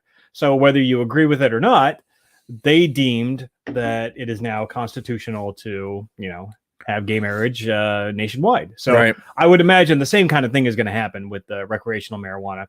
And even if it did, it's not like it's something that I'd probably ever be into. Yeah. Quite frankly, it's just... Unless, like I said, unless it comes to a point where, hey, maybe I don't have to take 15 pills a day and I can just have a therapy that involves this, that maybe I can manage pain a little bit better. Yeah, it'd probably be great for somebody like you. Yeah, and then I'd be like, cool. And then maybe I can have a little bit more, a little bit less rage in my life because I want to be dealing with pain and shit so much. But look, it was on the ballot. And I noticed it as well. I think it passed pretty handily too. I didn't see any numbers. I thought I saw it was like over 70%. Yeah. Though, I mean, to be quite honest, I kind of went back and forth on it for a while as I'm about to mail in my ballot. I'm like, do I really want my kids to grow up in a place where they just can have it so easily accessible? Do I think the age restriction is still going to be 21? So like same as alcohol. Yeah. But at the same time, I don't know. There's still got to be a little bit of California in you. There's got to be a little tiny sliver of California still in Jason where it's like, yeah, man, it's all right. It's okay, man. For me, yes. For me and my generation, sure. Whatever, man. Just do your thing. But it's different when you have kids, because especially when mine are still, as young as they are and as impressionable as they are. I don't want them falling into that shit. Yeah. So yeah, it's that's a whole nother conversation to have about like accessibility of things like even smoking, like cigarette smoking, and how restrictive it is, at least in this state. Yeah, didn't they raise it to 21? And maybe. Yeah. So I've never smoked. So I never had like this issue. Like my experience to smoking was having to go to the store as a kid to pick up cigarettes from my mother. Dude, I did the exact same thing. My mom would send me to the fucking store with a note. Yep. Like, can you give my son 2 packs of Marlboro Yep. Lights and all that? And like, how fucking crazy I was is like that? a 9-9-year-old child at fucking Larry's Cold Cuts with the fucking with money and a note.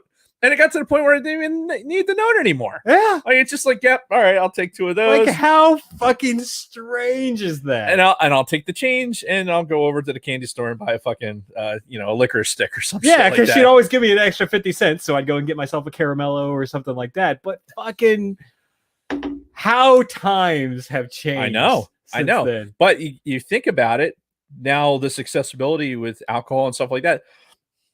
Alcohol is no more accessible now than it was when we were kids. Like, and you had that rite of passage as a kid of going, like, going into the fucking, like, getting alcohol some sort of way. I mean, that was half of the battle, right? Right. Like, if you were doing stuff and you were underage, it was like, how do you get hold of these sacred materials to like have a party? The sacred booze. Yeah, every year without fail for like probably, I want to say from when we were like 16, maybe.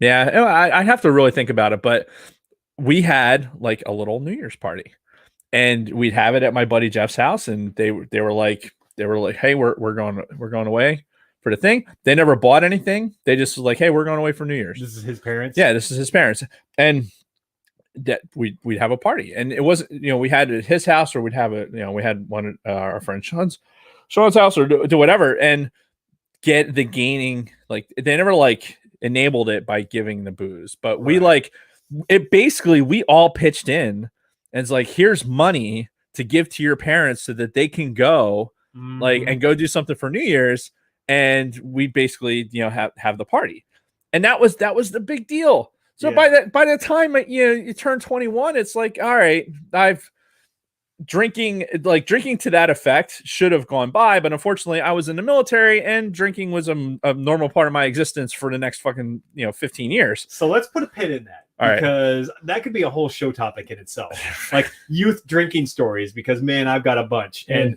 a lot of them probably mirror a lot of what's going on with you. But let's try to move through this politics, because I know a lot of people don't want to hear this. Right.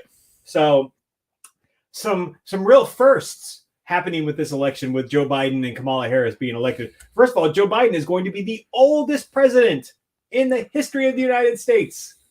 So, the Democratic Party, they're all about the youth and this new movement and millennials and, being offended and everything. And it's like, oh, our figurehead is going to be the oldest president to exist in the United States. Yep. So, and a career politician. A career politician, yeah.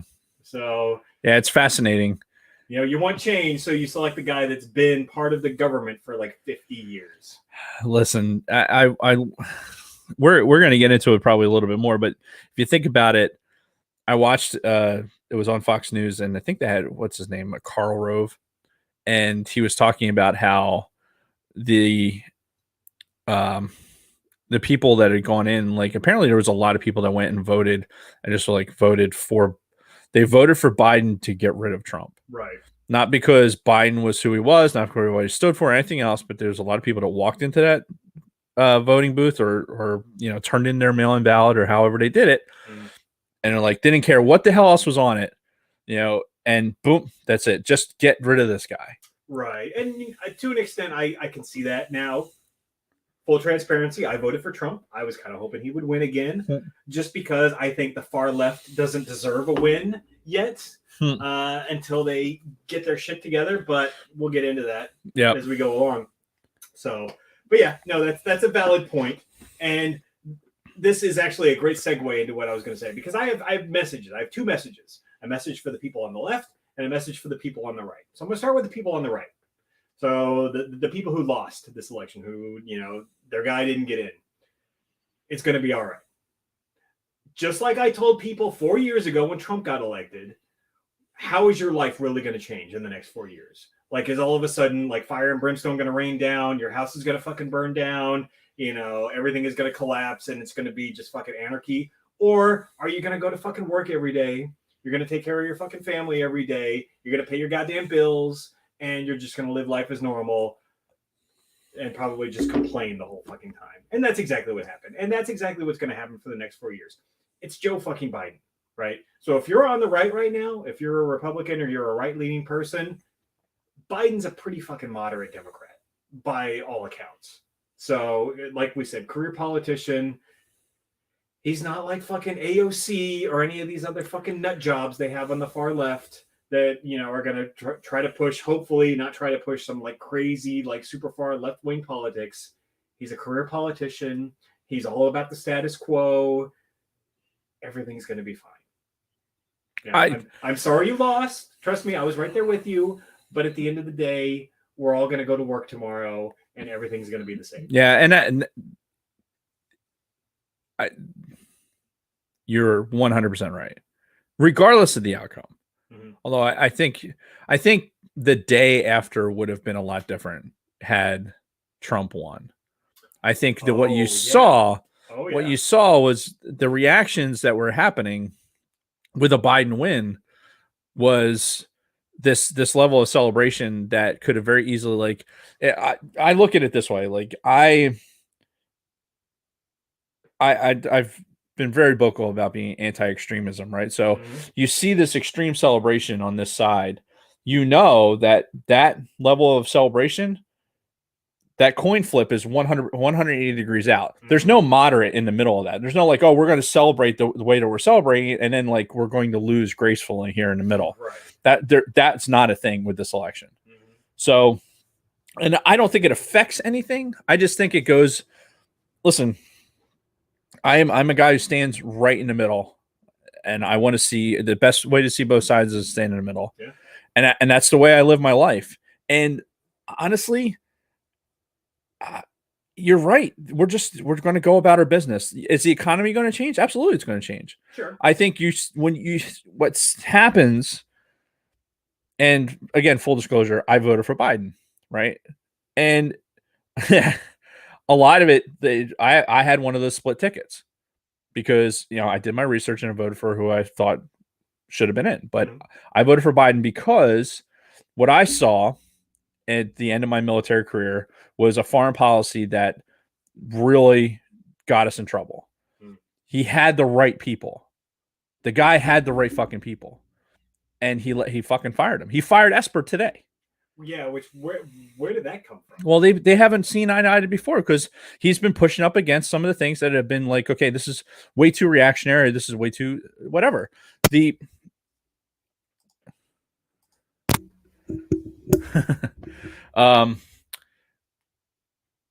Yeah. Hopefully that fixes it. How long ago was that? It was only a minute ago. Okay. But yeah, it's that you had you had a guy like fucking the Monk as your Mattis. You have Mattis as your fucking Secretary of Defense, and you had somebody in there that has the experience, has been fighting these wars. Who better to get us out of this than somebody who's very ethereal thinking man who's been and fought through all these wars. Instead, you got in a pissing match with him, and he said, "You know what? Fuck you, I'm out." Yeah. Right. You managed to fucking use your ego to levy out the right guy for that. Okay. Then you get a series of the wrong people. Esper, he's been kind of in the middle. But I watched this happen on so many levels. And then, quite frankly, really what it comes down to is stop with fucking Twitter. Yeah. I mean, there could be a completely different human being if you took that fucking phone away from him. Oh yeah, and he is a fucking 13-year-old that should not be allowed on the fucking internet because he gets himself in trouble. Right, and make no mistake, it's not like this was a blowout. It was still fucking close everywhere. So, you know, he could have very easily have won this. Yeah, you know, had just a couple of little things been different. Yeah, you're talking about from an election standpoint, this is the biggest turnout ever. Biggest election turnout ever. Which I think at the end of this, when the analysis really comes through, it's going to really question how our election system works. Why do we have this many people voting where we didn't have before? But you had 145 million people that went out there and voted for this in this election. phenomenal numbers comparatively to what we've had in the past. Take that, and you have Biden win by like he had like what is he, like 77 million, and then Trump's at like 74 million. Yeah, I mean, it's so fucking close when you talk about the big numbers. Excuse me, in a popular vote, and then you have to you break down state by state. But I think the reality is here's what this is for me, right? This in the entirety of this is Biden's not. There's no Biden 2024, despite what your son wants. No, like he will be too fucking old. Yeah, and he's too fucking old now, quite frankly. Yeah, I mean it's a fair point. Scott's still. Yeah, I'm not wearing it right now. Sorry. Needs to give Scott because I have to work out of a skiff all fucking day, so I kind of got out of the habit of wearing my fucking Apple Watch. Yeah, and my phone's in airplane mode, so we should have some sort of indicator. Like I know, right? Where's some sort of light? But here's the thing: Biden. There's no Biden 2024, right? So from this right here, where we are yesterday, is when both sides go, who's the next person? Who's the next person? Because they don't know who they're going to be up against. Yep. And well, go ahead. No, I was going to say you're not. I don't think you're going to see like a Pence. Like Pence Harris is not a shoo-in. No, by any stretch. I think Pence is not a good figurehead for the Republican Party, and that's one of the points I was going to make. This as still part of my message to the right. It's time to rebrand a little bit, and it's time to get a little bit younger. First of all, Mitch McConnell, you need to get rid of that fucker as the head of your fucking party, because I've hated that motherfucker for over a decade. And now, like, he is the epitome of old white fucking man. You know, if you're trying to diversify your party a little bit, you got to get rid of this fucker. He's a piece of garbage, first of all. And he looks like, he looks like Yoda now is what he looks like. But no, you got to get rid of that guy as like the figurehead of your party. You got to go younger. Yeah, you got to go charismatic. You need to push up people like Dan Crenshaw's and those guys. Oh yeah, veterans that have good presence, have good fucking know how to use the media and do stuff like that. It is. I 100% agree. It's about rebranding at this point. Yeah, get the right fucking people in here. And they're already making strides with like the Latino vote, because I've always said the right needs to court the Latino voters like big time, because they are the second largest demographic in the United States by far. And I guess Trump actually did fairly well with them, compared to previous Republican candidates. So keep that going. Really court the, all minorities. Don't like drop the whole fucking the stereotype that the Republicans are associated with racism. Do whatever you can to kind of rebrand whatever that you have get to away from get that. The fuck away from that. I agree. Quite frankly, I think it's about time. And I know they're not going to do this, and I know I may get some flack for this. They need to drop the whole abortion fucking debate already. Let it fucking go. If you want to win, you need to let the fucking abortion thing go. I don't agree with it. I don't like the concept of abortion. But if you want to make up for your poor choices by killing your own baby, hey, that's on you. That's between you and whatever creator you believe in. If you believe in one of them. Right. Like, I don't give a shit about if it's legal or not. But for Republicans, drop the fucking issue. Like, you're not winning any votes with that. Yeah. It's such an antiquated. Well, here's the thing: you need to take the political scientists of today, right? Which unfortunately are coming out of an education system that's going to primarily push them from the left. Like, there's not enough like right thinking or Republican political science majors out there that are actually going to help develop a narrative that makes sense for the party. Dragon Buddy just brought up in the chat. It's 35. The average age of an American is 35, and the average age of a congressman is 70. Like, there's a huge disparity there. Yeah. And age does not beget fucking experience, life experience, because you're talking about, this is a Gen X point of view podcast, right? We're talking about Gen Xers. We are like a smaller portion, between the baby boomers and everything else. But at the same time, we're moving into the power band. Yeah. Right. So we're almost there. So you need us. You need to be courting our vote and to get us, because we're the ones that are developing the economy. We're the ones that are spending the money. And quite frankly, we might be the last independent thinkers out there. That's unfortunately, that even that statement is very relative to an individual, right? Mm-hmm. And if nothing else, in this day and age, people are very opinionated. Mm-hmm. But I just think that if you're in the political sciences right now, and you're looking at this, and you're a Republican, and you go, how do I not, you always think about what's best for the country, right? You secretly, you hope that these politicians at some point are still patriots, right? Which unfortunately a lot of the narrative doesn't point that way, but secretly, for me, maybe not so secretly, but I want my politicians to be representing not only me, but the United States of America. Sure. And I think what you have to do is you adjust this baseline, like you're talking about with the rebranding. I think it has to happen on both sides. Oh yeah. The Democrats don't have the fucking and they've already recognized it too. With like they even said it. Like some of their strategists are like, yeah, these whole defunding the police things and the riots and stuff, that's not really doing well for us. It's actually hurting Biden in the polls. So they know know it's a thing. It's they're a little ahead of the game. Yeah. But they're also the ones that were still pushing for like a Bernie Sanders, who doesn't necessarily represent them very well. No, what they should have been doing was furthering like the Buttigieg or whatever his name, whatever it was, like somebody like that who's like, okay, here's a younger person, much closer to the demographic that we need, that actually understands what this country is going through right now, that isn't so old. Like, we're taking care of this generation. We're taking care of not only our children, but our fucking parents. Yeah. And I would put dollars to donuts that this generation is unique in that respect. Yeah, no, I certainly believe both generations that we're fucking carrying, both in the economy and just fucking in our day-to-day lives. So, and from that respect, you have to understand that that's happening. You have to say, okay, I'm not saying you have to appeal to Gen Xers exclusively, but I'm have to say, hey, here's our baseline. Yeah. Here's people in their fucking mid-40s that for the next 15 years are going to be in this wavelength. Like, okay, we have 4 years from now when there's going to be another election, right? We're going to be in our 50s almost. Like, where do we want our politicians to be? I don't want to vote for a fucking 75, 80-year-old man. Fuck no. Because what the fuck do they know? Yeah. I don't care how long you've been in politics. Like, the biggest problem with politics is that once you get into it, you fucking develop into this fucking gene pool that you never get out of. Yeah. Like, it is a self-licking ice cream cone. And when you go in there, unfortunately, you watch so many people just turn into, all right, I politics soapbox.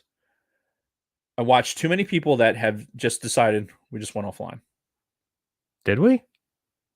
I got spinning circles of nothing. Oh, that's you. I think they can still hear us. Just my screen is frozen. Having trouble connecting. This doesn't come by. They can still hear us. So keep going with your point. Fair enough. So, and we're back. The point was, being on my soapbox, it is the watching of a politician that goes into it with a mindset that wants to affect change. Yeah. I want to go in there. I want to make things better. And unfortunately, you go in to make things better and you're like, well, you can't make things better because here's the fucking machine. Right. This is the way we've always done it. Right. You have to be adaptive to the machine that's already here. So if you don't adapt to this, then you're going to be an outlier and you're going to leave soon. Yeah. And good politicians, they try and adapt to the machine, but you end up getting enveloped in the process. And now where are you? Like, where are you? Where do you stand with your value system and everything else? There's a fundamental change that needs to happen with that. And I challenge the political scientists of today to be those fucking people. But in general, like, I heard it, one of the fucking astronauts today was talking about it. Like, not only political scientists, but engineers. Like, they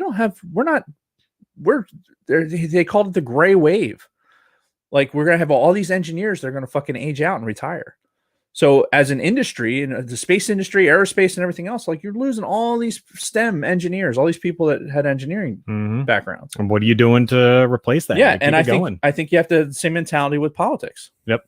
So I want to bring up my second point. So I made my first point, which was my message to the right, which is basically everything's going to be okay. And you need to start rebranding now. And you need to start looking towards the next election right fucking now. And it ain't going to be with Pence, and it ain't going to be with fucking frog face McConnell.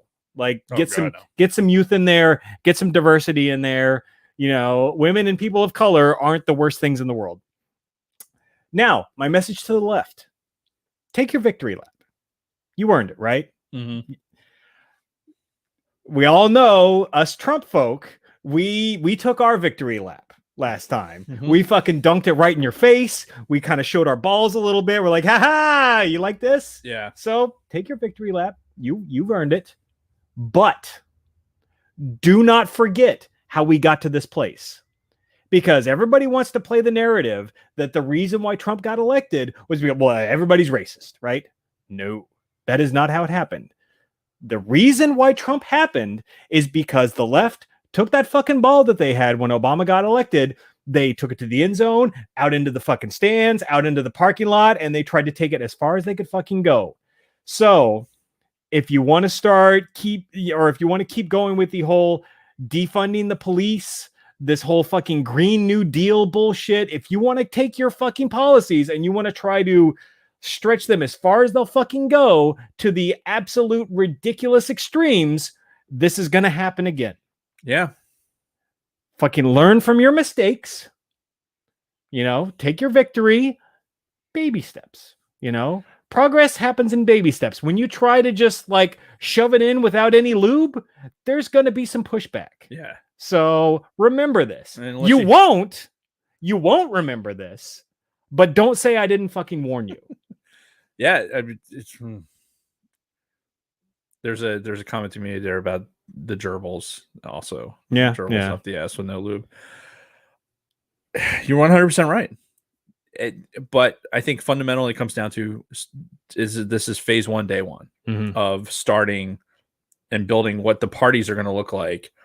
Oh, hey, maybe, by the way, maybe an independent party. Maybe somebody else can fucking stand out there and start actually doing something and make something. I would love that. Yeah. I would absolutely love if a third party actually became relevant in this country. And not like the fucking, Ross Perot's that allegedly stole votes from one side. That like, no, I mean a legitimate third voice outside of this that can affect the fucking narrative of what's going on with the politics in this country. And that would be fucking fantastic. But started yesterday.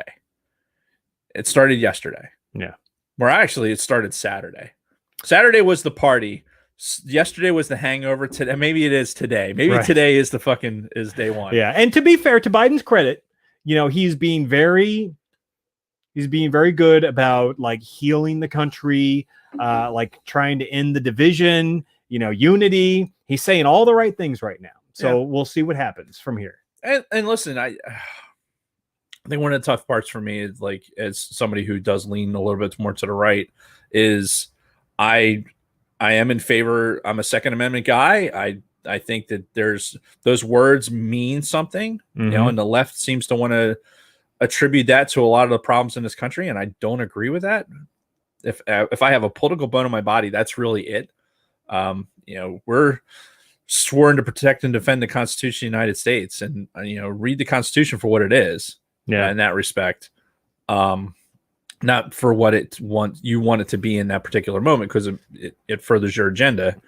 But I don't think those things will happen. I think all the things that all the Second Amendment people are worried about, I don't see that happening to the level that they think so, because what it'll do, it'll continue to make that divide. And Biden, talk about victory laps for him. This is the culmination, right? He was already, he's served his country, as vice president, and he's going to be president. He's tried this. He tried to get to this position before. Yeah, this is like his third presidential campaign. He's at the end. He's at the end of this now, where there's no like spending this year prepping for his fucking reelection. Right. That's not what's going to happen here. And I think there's you got 1 minute there for me. I think there's an opportunity here, a unique opportunity that maybe we haven't had in a long time. Yeah. And I for one am optimistic. I am cautiously optimistic. Let's say that. I'm cautiously optimistic that we're going to keep moving forward. And things will get better. And if it doesn't, we take it day by day. Yeah. Affect the things that you can affect. Try and do your best.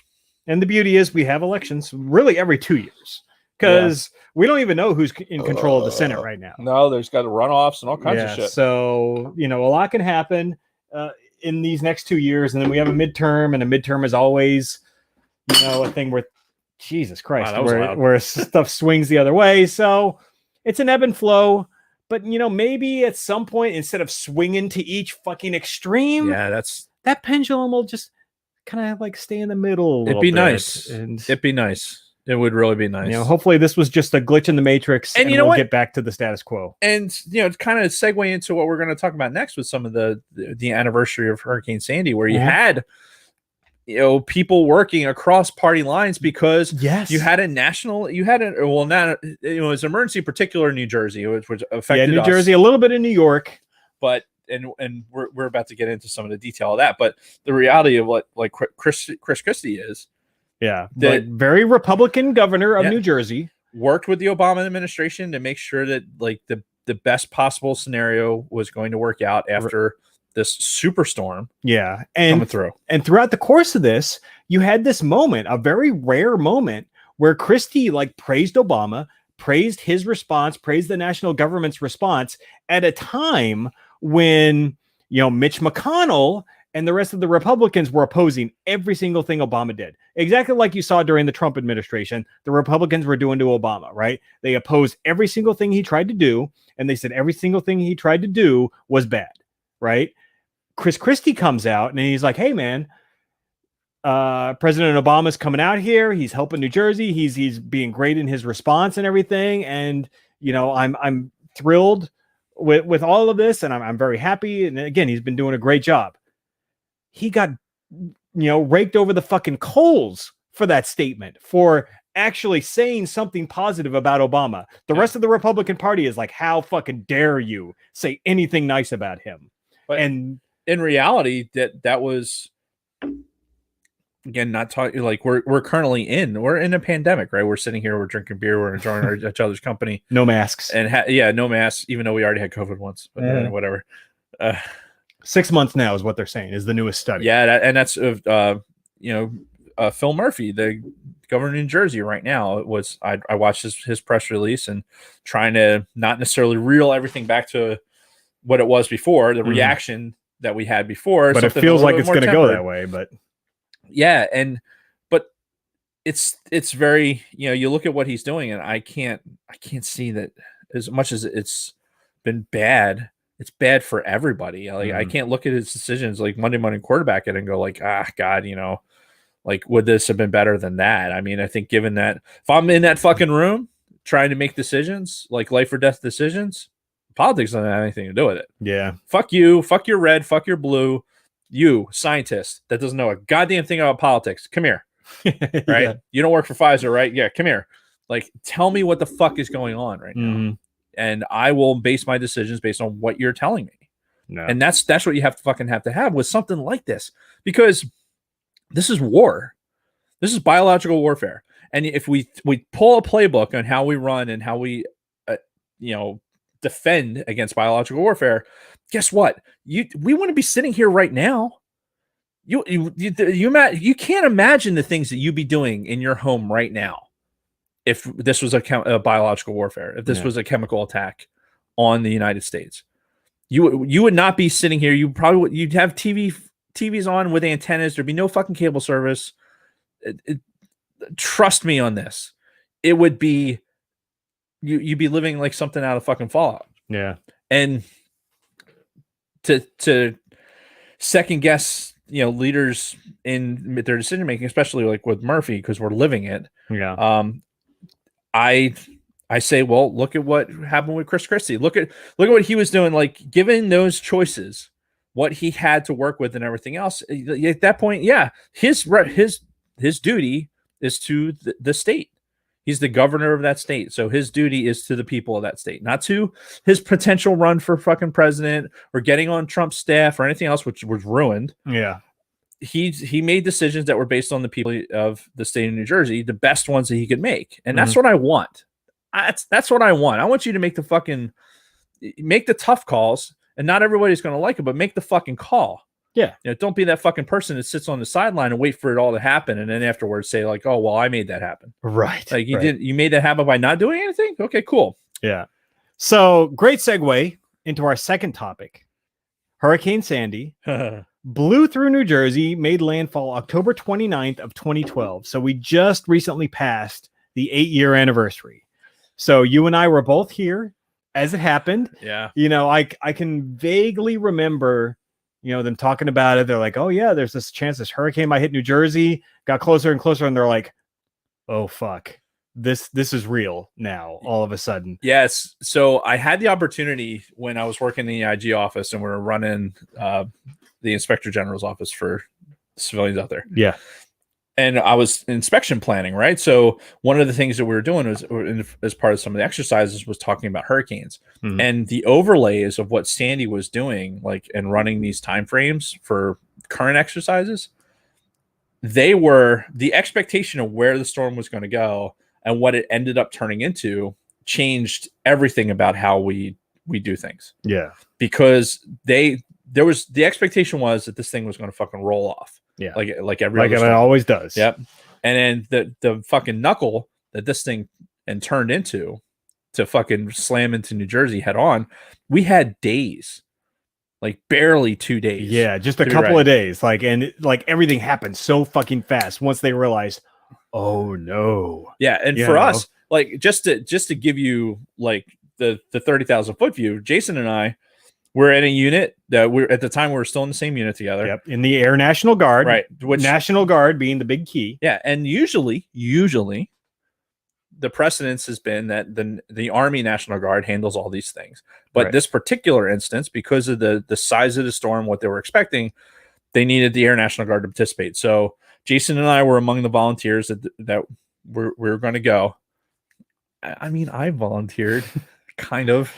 Like I was told, yeah, we're putting you on this volunteer list. I'm like, oh, okay, cool. Yeah, I was the NIF, so I was on it. Well, yeah, and it was very downplayed to me, by the way, too, which is it was downplayed to everybody. Yeah, like so this is what happens, right? This is what happens if you're in the National Guard, right, or at least in the Air National Guard. So they say, hey, we're gonna have a briefing for the volunteers, right? So we're sitting in a room. Somebody's got a slideshow up, blah, blah, blah, blah, blah, 2 to 3 days, blah, blah, blah, blah, blah. Not a big deal.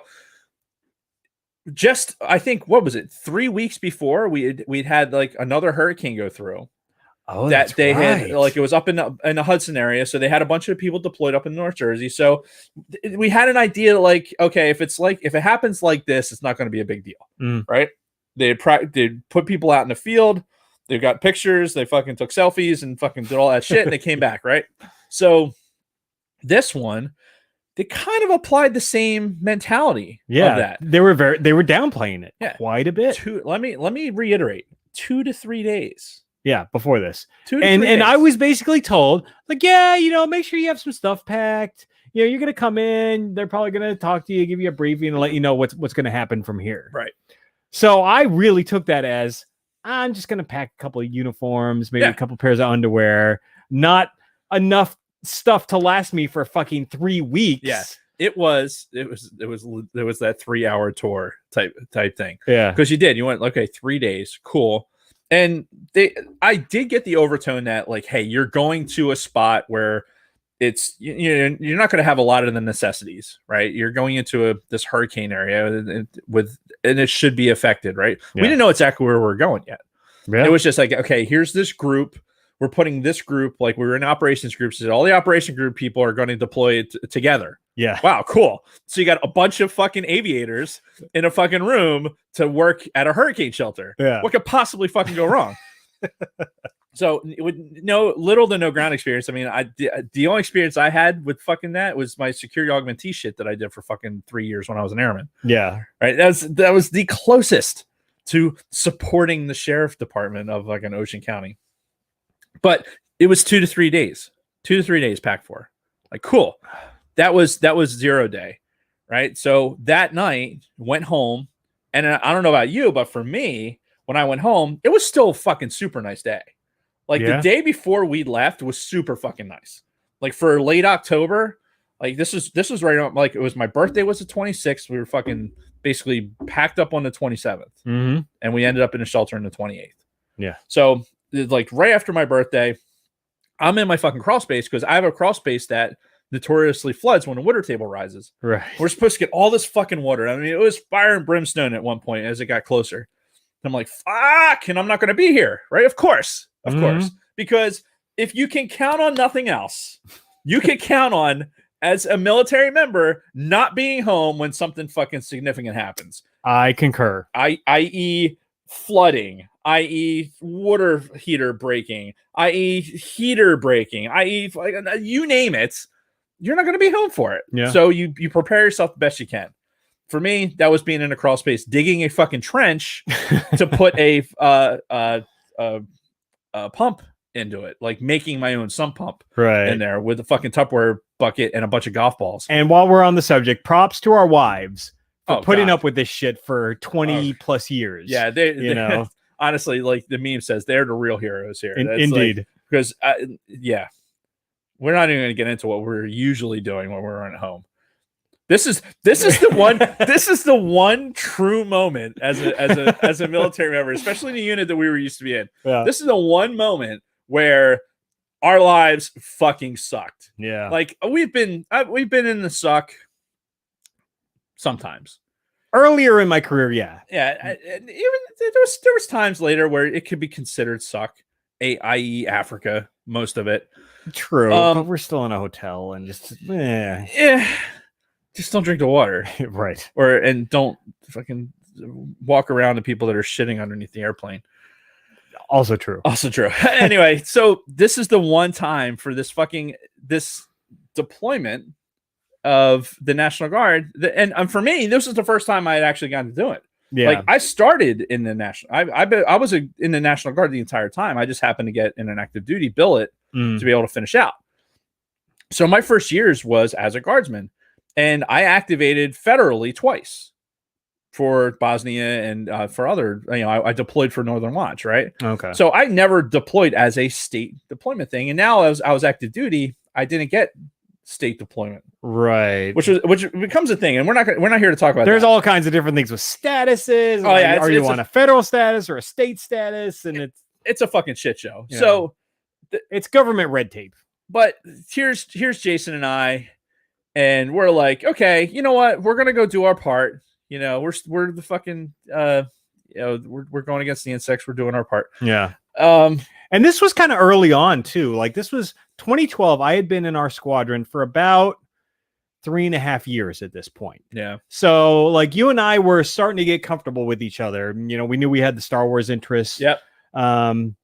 Knew we were fairly kind of nerdy, but also had some other like football interests and things like that. Yeah. I think we'd already started doing fantasy football together. So we had just started to kind of... Yeah, this is before the instructor evaluator like stuff started to happen. Yeah. This was early. Yeah. So, but this really kind of jump started our connection, I guess. Yeah. This shared experience. Indeed. It was so day before I'm digging a hole. What were you doing the day before? This was downplayed so much. Like I didn't think I was going to be sent anywhere. I thought they were going to be like, okay, well, if we need you, we'll call you. So I didn't pack much for this thing. Like I don't think I even packed my fucking phone charger for this thing when we went in on that Saturday, I think it was. Because it was like over a drill weekend too, wasn't it? Where they're like, okay, the Saturday morning a drill, you're going to come in, we're going to brief you. I'd have to look that up. But if we were supposed to be there anyway, so I just had like the most basic of fucking bags packed.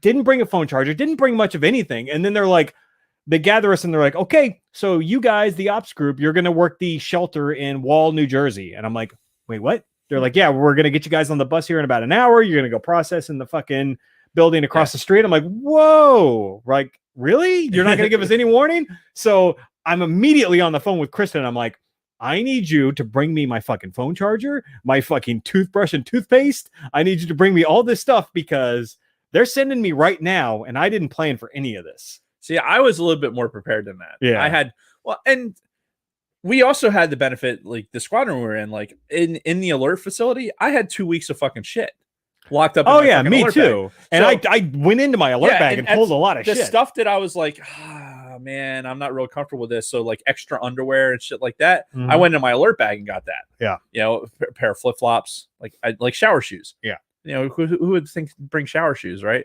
I'm like, I might need these.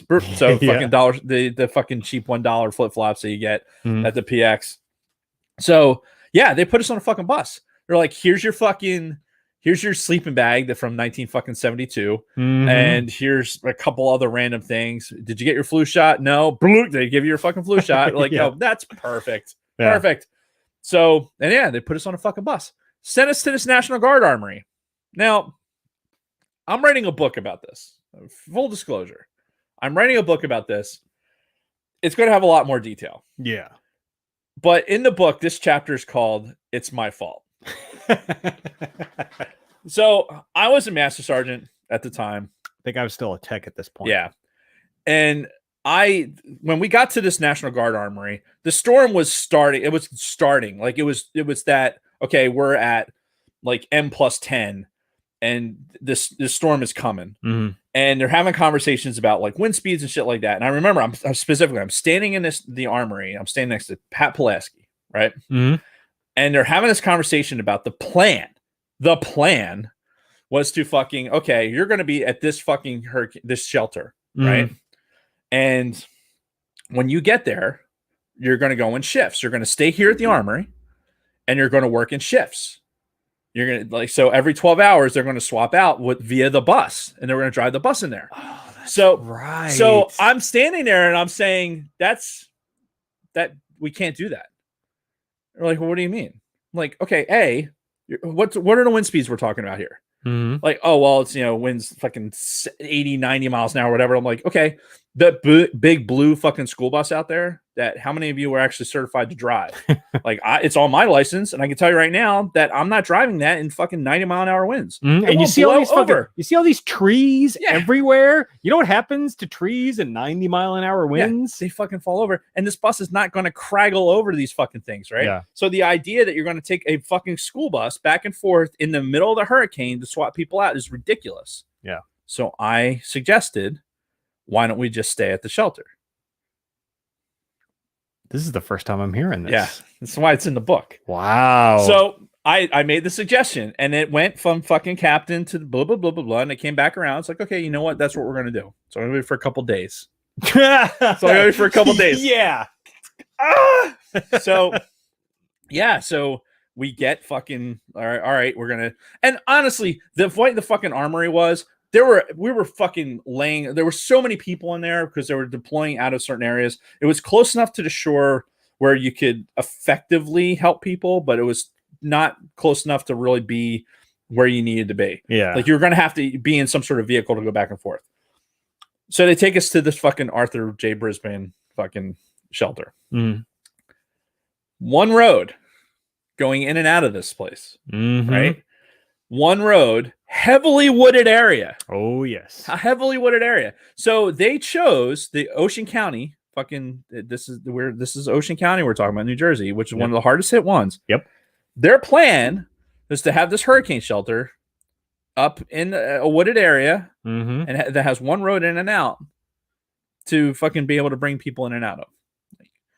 I can tell you with certainty that sitting there as we're driving into the thing, I was like, this is going to be impassable. Like this fucking storm's going to go through and it's going to throw every tree that I can see onto the ground. Then what? Then what are we going to do? Which plays an important part because after the storm went through and the fucking Army Guard guys that were there with their fucking Humvees and nothing to cut any trees down. I don't know if you remember, but there was like a dude that had like a fucking tomahawk, right? And like what they had in Afghanistan for a deployment. So you got these guys with fucking real, like regular saws and a tomahawk out there trying to clear the road so you could have a fucking vehicle come in and out. Yeah. Because we got the evacuatees that night before. Yes. the hurricane, and I remember the buses rolling in. Not detainees. They were not detainees. Well, As we were told by the sheriff's department not to call them detainees. Yeah, because there were certain sections in this area in Wall, New Jersey, Ocean County, where they told people you had to evacuate, or it was highly recommended that they evacuated. And it was a very special crowd of people. This is one of those where Chris Christie got on the radio apparently, and he said, "Listen, I want you to leave your homes. Like, if you have an animal, you don't need a cage. Just bring the animal with you, and we'll load you in, and we'll put you in we'll get you to a shelter that we can provide the animal cage and stuff for you." Guess where that shelter was? Where we were. Yep. Because the first thing we did when we got there, before the fucking detainees got there, was build fucking crates for dogs. Yeah. Like this endless amount of crates. We set up cots. These cots were, how I say, they're the old school military. No. Before those, remember the original cots we got? They were the blue ones. The blue ones that were they were 6 inches off the ground. Oh shit! They were not meant. We fucking slept in these things for weeks. They were not meant to be slept in for more than a fucking night. Yeah, because they stretched out and it was just you're laying on the bars basically. So we were setting up these cots and putting out blankets, shit like that. And honestly, I'm still in this mindset where like I'm helping people. Yeah. You know, the storm hasn't hit yet. People are trickling in. I've got pictures of like, you know, the first moments over there. Took a picture of the first room. We had to find a room to stay in. Yeah. We found this room. It's like half under construction. Oh, by the way. Well, it was an abandoned school. Right. It was like a condemned. Yeah, they were school. shutting it down. Yeah. Shutting it down to the point where they stopped fucking servicing the plumbing, which comes into play later. Mm-hmm. Stopped servicing the plumbing. The electrical was fucked. Like the boiler was fucked. Because, oh, by the way, at the end of Superstorm Sandy, we got the first named fucking winter storm. Yeah. Came through in the same breath. And we're in a building that we started out as a hurricane shelter and we turned out being fucking winter refuge trying to keep that motherfucker warm. Mm-hmm. This is where Dave got to learn how to fucking turn on a boiler, right, like in a fucking school, mm-hmm, which I would have never have thought in my life I would have needed to have that information for. Thank God for Dave Falkowski because he at least had some idea. Yeah. But this place was ill-suited to be a shelter. And the way it was divided, so Jason and I, we had one wing of this building. And as people started to come through, we were day shift, right? They divided day and night shift, and we got on day shift. Which was 12 hours, essentially. Yep. Yeah. Like we were on for like 6 to 6 or something like that. It was closer to like 13 hours once you did handover and everything else. Oh, and those night shift motherfuckers, while all the inmates were asleep, they didn't have to deal with half the fucking shit that we had to The statements of Dave Martin do not reflect those of Jason Roscom, who's still in the National Guard. They are not inmates. They were refugees. No, they weren't. They were fucking, they call them like clients or something. They were the clients. Yeah, they were the clients, allegedly. But that's debatable. So one of the first people that we got in our wing was a homeless man who they put in what I have it in my notes. And by the way, I have detailed notes. Yes. I have detailed notes because I had an iPhone at the time. Mm-hmm. Yeah, we both did. And there was a point where I was like, I have to start writing some of this shit down because it's so extraordinary to encounter. In fact, I had my iPhone 3G at this point. Nice. So it wasn't the iPhone 3, it was the iPhone 3G, which was the second iteration of the iPhone. That's when you had to go, like, you couldn't just go with the number. You had to go with the 4S or the 3G or whatever. Mm-hmm. So that's a little more context into the time frame. So we had in our portion of the shelter, we had this homeless guy, and he was a drunk. And you're not talking about Amadeus, are you? No. Okay. No, different guy. Okay. No, this guy, remember they put him in what was called the Spanish room because it was still set up like a Spanish classroom. It was a little bit smaller. We basically closed the door on this guy while he sobered up. Right. Right. But he had like fleas. It was bad. This smelled like it was just, I don't know if you remember it, but it was just horrific. But that guy, compared to some of the other idiots that were in there, that guy was fucking great because he didn't ask for anything. He didn't complain about shit. He didn't steal things. He just fucking is like, when he came out of his stupor, he's like, oh, wow, food, eat. And then he left. The motherfucker actually left, whereas some of them did not. Some of them decided they were going to milk every fucking ounce of whatever they were going to get for free. They were going to milk it out of this fucking And they shelter. didn't want to ever leave. No. And it got to the point. This is the problem with the shelter stuff with me, is it got to the point where I felt like they were milking me personally, because I was like, just a little bit of my humanity was being sucked out for every moment that we were there. Yeah. And I can talk for 5 to 6 hours of an audio book about the shelter. But so this is what I want to do.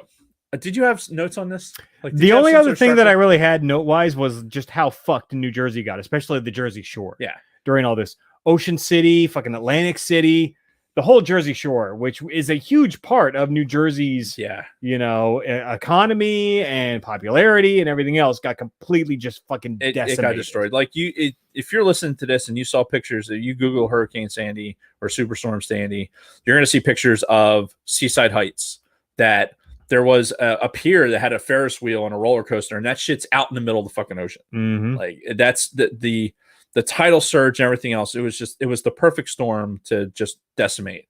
I'll tell you a story. I'll give you a quote. It's from one of the clients, air quotes, since you're upset about me calling them detainees. One of the clients had said this: I was laying in my bed listening to the sounds of nails being pulled from wood, and I was thinking to myself, here I go. I'll be floating in my bed out into the swamp. If I ever live long enough to see another one, I won't ride another one out. This individual was still in his house, didn't evacuate, decided he was going to stay, had to get saved by the National Guard guys that were going door to door. Yeah, there's a lot of footage out there of these National Guard guys in fucking boats going from like house to house. Yeah. And you're gonna have to read the book. You're gonna have to read the book for some of my thoughts on that. I'm going to feed you some words, and I want to see if you remember some of this stuff. All right. One of the things that was unique about being at the shelter over this time, we were over for Halloween. Yeah. And there was a lot of children in the shelter with us. Mm-hmm. There was a lot of children and a lot of Megazol offenders that decided they weren't going to report. Which, when they did get reported, guess where they put them down in our end of the fucking building, because it was further away from where the kids were. Yeah. So we constantly had to be on the lookout for where these fucking dudes were, these fucking perverts were, and where these kids were running around. Because the kids, there was no parents. Sometimes the parents left the building to do things that I don't even want to get into, and then would come back and basically left us to watch their fucking kids. Mm-hmm. Anyway, so I'm going to say this, and I want to see your reaction. Okay. Ready? A gobstopper. A gobstopper. Those fucking kids. I swear to God. And you know what? I can't blame them. I mean, imagine being like a fucking 8 to 12-year-old kid being stuck in that fucking shelter with your parents that don't give a fuck. You know, what are you going to do? You're going to just do whatever the fuck you can do to entertain yourself. Yeah. Even if it's saying dumb shit like that to aggravate the fucking National Guardsmen. Oh my God. It was are watching you. You could not go for 5 minutes without hearing this. I couldn't even tell you the derivation of it. All I know is I wrote it down. Yeah. Like it's interesting to see it spelled out. And gobstoppers in capital letters, by the by. But it's one of those things where use and abuse expensive officer Dave, come on a pod during your list of your book. I will remember that. Yeah, I will absolutely do that. I'll make the rounds, but I have to wait till Jason retires. Facts. I have to wait for Jason and a couple other people to retire, and then I'll feel comfortable with the release. But yeah, the fact that this was over Halloween, and honestly, we did our best. We lost power. Like, okay, so here's a place that you're going to set up as a hurricane shelter. You would think that it has some sort of backup generator that would provide power to the building to, provide heat. They had this whole check-in system that was powered by computers. Like people had the barcodes and stuff like that. It was like checking into a hospital. Yeah. And they had this whole system that needed power. Once we lost power, the morning of the storm, now we're on generators that were brought in from the outside that we had to pipe in with fucking extension cords and shit. Mm-hmm. Like it was like I could not. I couldn't believe it then, and I still can't believe it now that they were so ill prepared. Like, here's this place that we're going to designate as a shelter. We're so ill prepared to actually make it fucking work. Right. So there was some power most of the time. Keeping the kids entertained was a challenge. Yep. Thankfully, there was some school like paraphernalia still in the building, Mhm. so they were able to make some costumes. They were able to like do some coloring and shit like that. Yeah, and we ended up getting some donations after a couple of days, Yep, like people giving like clothes and some other shit. Yeah. So Well, we started our own fucking basically Goodwill store. Exactly. Remember yeah. that was in the room next to us right here. Yep. That's a whole other part of the story. But yeah, we were getting donations, and like, so they had like some Halloween costumes. Again, I have a picture of the kids. Like, you can picture us, like, so we're in our fucking uniform every day. And that's the thing. We never wore civilian clothes for that whole like 3 weeks or whatever. Nope. Like no civilian clothes, always in the same fucking uniform. Yep.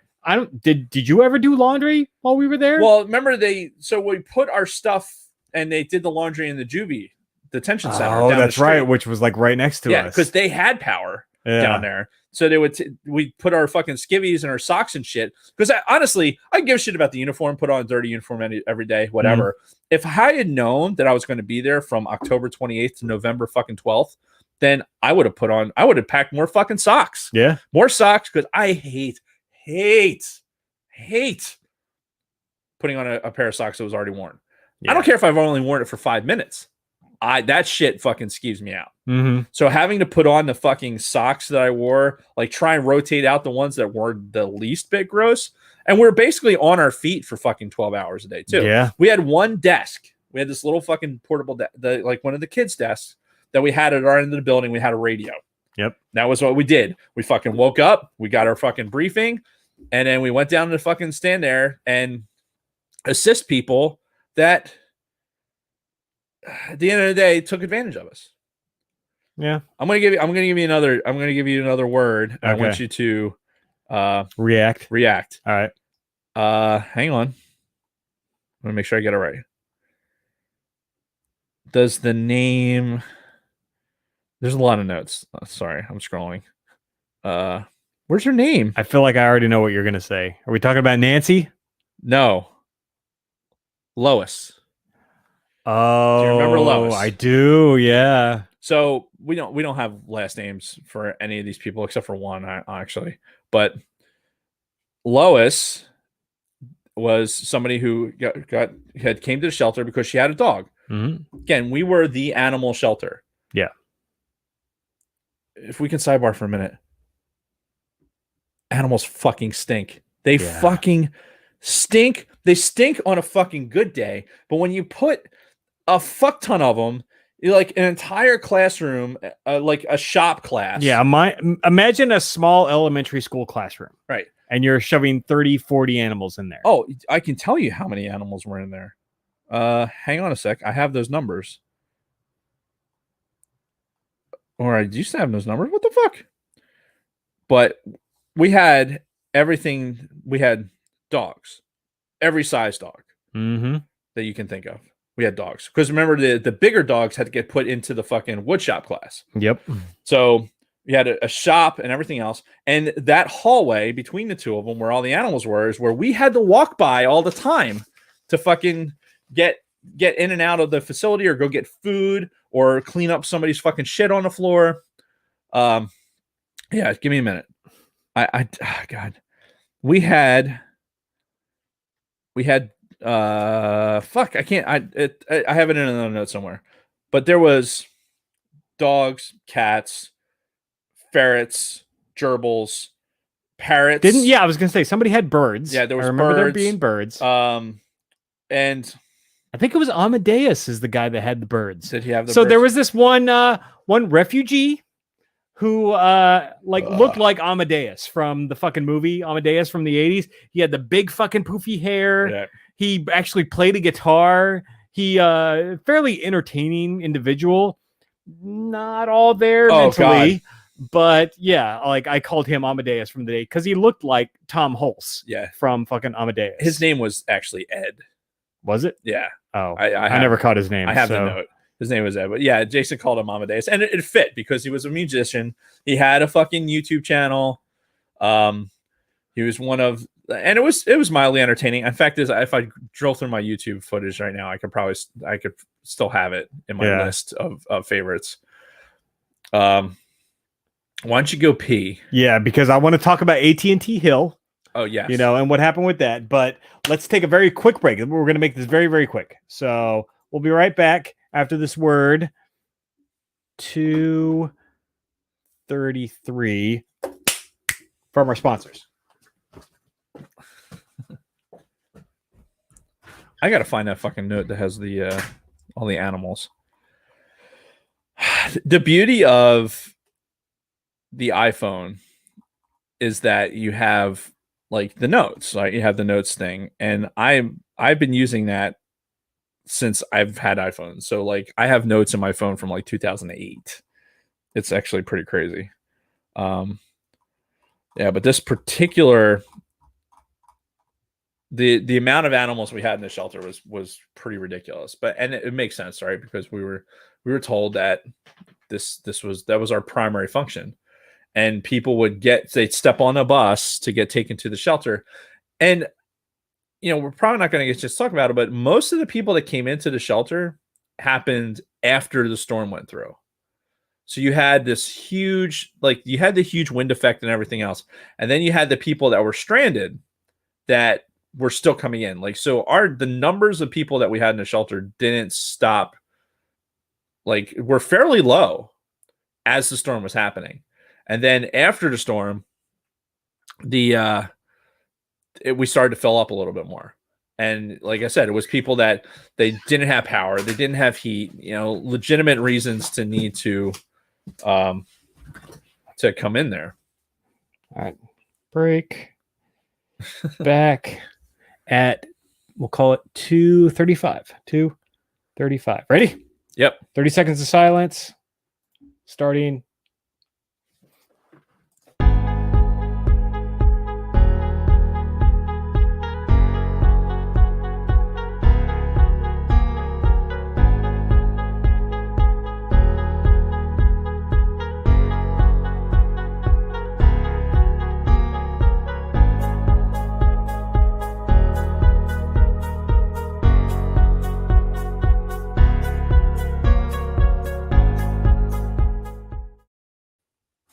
And we're back again.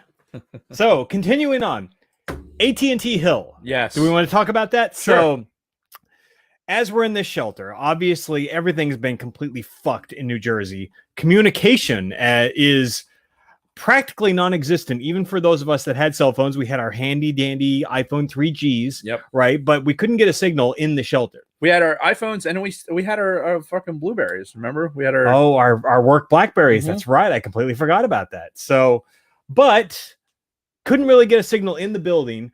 However, the backside of the building where we worked, that wing outside that door, and then straight up a hill, yep, you could get a cell signal. So a couple times a day, we'd sneak up. Yeah. And Jason's not really describing this adequately. So if you can imagine, there's no cell service in the building whatsoever. Yeah. We would rotate outside to go up on AT&T Hill. Yeah. And we called it AT&T Hill because if you had Verizon, it didn't work. Yeah, you were fucked. Which at the time I had AT&T. I have Verizon now, but yeah, I had AT&T and the Blackberries were AT&T. Yeah.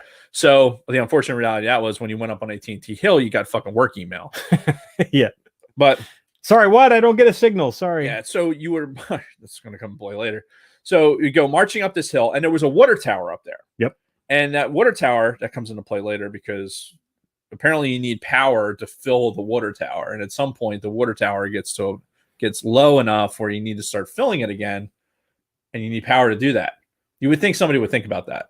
Nah. But I digress. So you go up, and next to the water tower, there was these fallen trees that were up there. You had to climb up on the fallen tree and then stand up there with your arm above your shoulder at a minimum to get a fucking signal. Yep. And that's how you communicated. That's how you reached the outside world. Yeah. We had televisions. This was before like the digital over the air shit thing had happened. So there was televisions in the shelter. Yeah, with antennas. With that had antennas. So you could get something. Like we had, I don't remember really.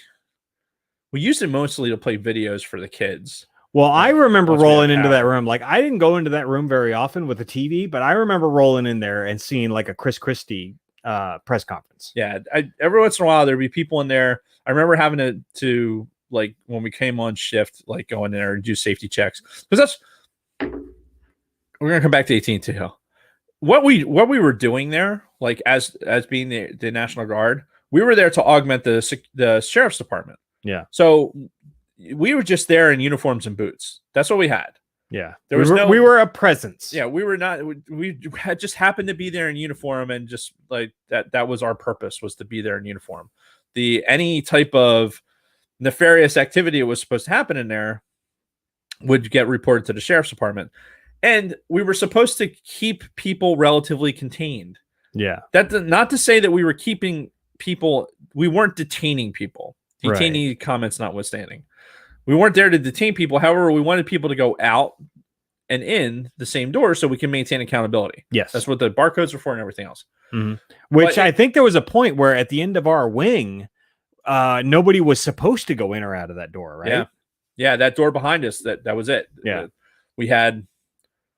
We were basically guarding that door to make sure nobody went out. Yeah, people were supposed to go in and out of the main entrance at the center of the school. Because if they went out that door, they'd be immediately into the fucking woods. Yeah. Or looking for drugs, which, we didn't even talk about the druggy chick that moved in towards the end. Yeah. Well, there's notes. I have notes about her. But back to 18th Hill. Yeah. The comment, probably the quote for me, the quote of the fucking trip took place because of 18th Hill. Mm-hmm. At the time, Angry Birds Star Wars was getting ready to come out. That's right. And like we're concerned about the ability to be able to fucking download the new Angry Birds Star Wars. Right, because this is how dated this is. Because Angry Birds was a thing. Yep. At this point, it was, when iPhones and smartphones were fairly new, Angry Birds was one of the first big games to come out. And then we had gotten word that they were doing an Angry Birds Star Wars version of the game. So we're like, holy fuck, this is going to be amazing. Yep. And it released while we were in the shelter. While we were there. So the quote was, Angry Birds Star Wars came out today. It's pretty much the closest thing I've had to erection in 2 weeks. Yep. Which is the fact. Yeah, because you think about it, it was like 10 of us living in a room. Yep. All dudes, with each other together all day, every day for weeks. And what was interesting about the layout of the building where we were fairly isolated because after we moved, because at first we were in the school. Talking about sleeping. Yeah. I'm not talking about sleeping arrangement. I'm talking about just because we spent the majority of the day. This is what's interesting about that particular lifestyle that we're leading. I'm going to talk about food and all the other stuff because that could get into other things. But just the fact that we were on our feet patrolling, for lack of a better term, for 12 to 13 hours. And then by the time we got to the rack, when we moved into that external building that had a fucking dwarf shower, right? Which for me, the trickle of water that came out of this fucking shower head, which we didn't have showers. I did basically sink showers out of the fucking bathroom that was next to us. Yeah, that was like the first few days. That fucking Big Nancy would go in and fucking choke out on a regular basis, and I'd have to be in there fucking unclogging that toilet. Yeah. Oh, right. Yes. Big Nancy, yes. The difference between Big Nancy and fucking Crazy Nancy? Yeah. Yes. Yeah. That's Big Nancy with the sun. Yes. Big Nancy, who I had to fucking pull out of the goddamn chair all the time. Then you wonder I don't have more back problems. Oh my fucking God. The people. It was a very unique conglomerate of individuals who are occupying the shelter. Once you read this book, you'll understand why Dave is a lot of what Dave is the way he is right now. But we went, we did our thing throughout the day.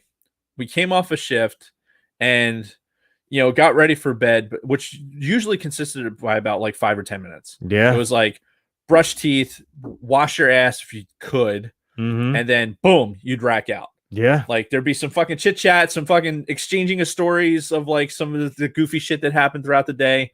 And then fucking boom, you're out. Yeah. And you get woken up, you fucking get your fucking shit back on and go right back in. So the night shift fuckers, the night shift people that had to like, oh well, we're gonna let some people sleep and then come back and then have other. Oh yeah, they split the shift and everything else and did shit like that. I'm like, fuck you guys. Yeah, no, day shift. We got the shaft when it came to that. We did, but we were good at what we were doing. It's the fucking stories though that you just get a chance to exchange, because we had radio communication, but it was limited to necessary message traffic. And every once in a while, if we were like escorting somebody into the where people were eating, most of the time we just stayed in one spot. Yeah, every once in a while we did an outside patrol. I remember doing exterior stuff, and it was a long fucking day dealing with people that initially were very like, okay, this is our situation. Here we are. And we're making the best of it. We don't have power. We don't have heat. You had really, really good people like that you would not expect it. Remember the guy with all the fucking tattoos, right? There was a guy that was in there, was with his family, had all his tattoos, like, and the family, they did it. Oh, that's right. So this guy, he fucking, like, they lost they basically, they didn't lose their home, but they had a lot of damage, lost power. Yeah. So they were in a shelter. They went back. They still didn't have power, and he had getting the son, cold. Right? The older son. Yeah. And he was on the CPAP machine, so we had to run a fucking extension cord all the way down to our end of the building, because we're still on one generator, one piece of shit generator still. So he left, and when he came back with like, apparently he sold stuff at swap meet, so he had Snuggies. Remember, he was giving out the Snuggies. That's right. Yeah, so he came back and he was giving stuff to people and helping people out, and just really, really good human being. Out of some of the people in there, like, I have notes on the people that were like, okay, this is one of those people that you were glad that you were able to help in some way with their situation. Like you were with Lois with the fucking phone, because I brought up Lois because Jason was basically her conduit to the outside world. Yeah, like she had this little white dog, and her like trying to get hold of somebody to come and get her from where she was, like, because she lost communication. So Jason would fucking go and make these calls for her, and and ultimately she got picked up. Yeah, and like when I left, because I left before she did. I left before you left. Yes. Jason was part of what I call the Monmouth 4. Which, I mean, I don't even know why, like, I was chosen for that. I don't really know if there was any rhyme or reason. But yeah, I was chosen to leave early because I was supposed to go to Monmouth, the Monmouth College, and man, that. So first of all, well, when I left, Lois, like, she got all emotional. She came up, she hugged me, she was crying, because I had been like her kind of helper this whole time. So that was a pretty emotional moment. They send us back to the fucking armory that we staged out of the first night. Right. This was when that fucking cold front blew through. Zero heat in this fucking building. I am freezing that night. We're in this fucking open bay on cots in sleeping bags. I am in my full uniform and my fucking whatever jacket I had at the time inside of my fucking sleeping bag. And I'm freezing my balls off. Yeah, we had the what is it? Fuck, I have the name in here somewhere. I think it was Athena or something. It was the first ever named winter storm. And of course we had to get it. Yeah. And right after Sandy. I was standing there, and the reason that this came up as part of the thing we're going to talk about on the show is because one of the anniversary pics showed up on my Facebook page. And it was like from last year, and it showed a picture of probably about 8 inches of snow on the ground at the shelter. And we got 13 inches at the shelter, 13 inches of snow. So legitimately, the heat situation was tenuous because we had to, once it started to get cold, as soon as Sandy blew through, it started to get cold. Yeah. Like, it wasn't like, oh, it's like today where it's like 72 degrees. No, it started to fucking drop into the 30s and 40s. So, and there was no heat. So we made it a point to start working and trying to get the boiler on. I remember me and Dave Folkowski being downstairs and fucking listen to Dave curse at shit while he's fucking, we're beating on this and trying to get that started. Motherfucking cracking record. But trying to get the boiler started. And as National Guardsmen, I'll say this: I give us such full credit for going into a situation that the Army Guard that was there had completely isolated themselves and said, "We're only doing what command tells us to do," which they were the smarter of us. Right. Yeah, we always claim as Air Force to be smarter than the Army. No. But yeah, they got us this time. That little bit of empathy for the people that were around us caused us to get fucking run over by a goddamn bus. And we had all the rank there too, because we had our captain, we had a fucking E9 with us, you know, we had our first sergeant, and like we had all the structure there, which I say it to people that question it, especially in where we came from, is like, that's one time that it worked. Like ranks meant something and it worked. Yeah. In that scenario. But we did a fucking, for what we had to work with, we did an amazing job at keeping those people fucking fed, warm, had power when we needed it. Like we did everything they were asking of us. And through all of that, we had a fucking election.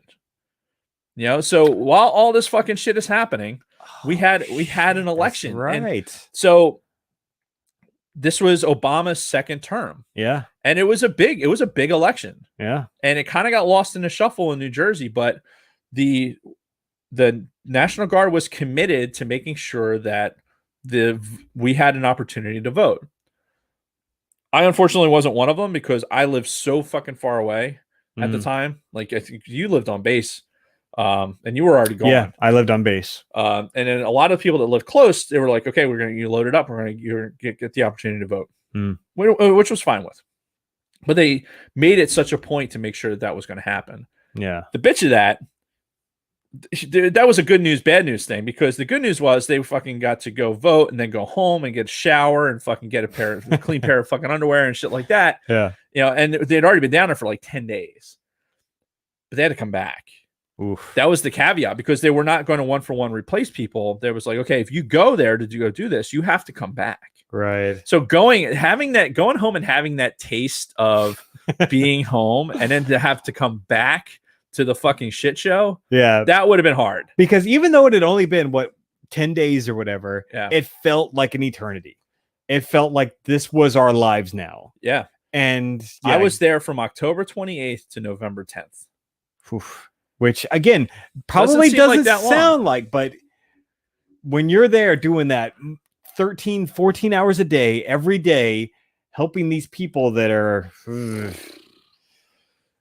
So one of the other major things to come out of the fucking shelter story is my level of hatred for the ASPCA.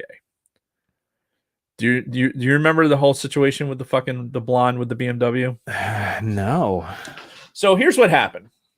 We had all the animals and we had a volunteer veterinarian who was amazing. Yes, I do remember her. She was there all the time, had just these animals ate and were taken care of better than we were. So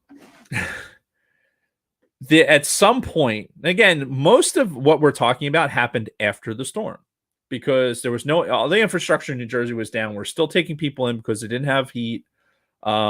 They didn't have any place to go. Their houses were destroyed.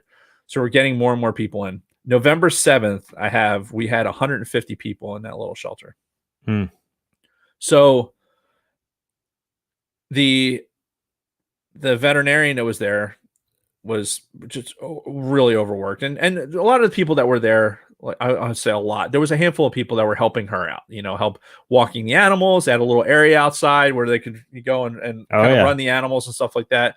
If you were there with your animal, you could go. You weren't allowed to have your animal with you in the shelter, but you could go and basically check out your dog to go take for a walk or something outside. But because they didn't like all the allergies and shit like that, they didn't want dogs running around in the building. Yeah, which is understandable. So anyway, all these fucking animals, the ASPCA shows up, and they pull up in a tractor trailer.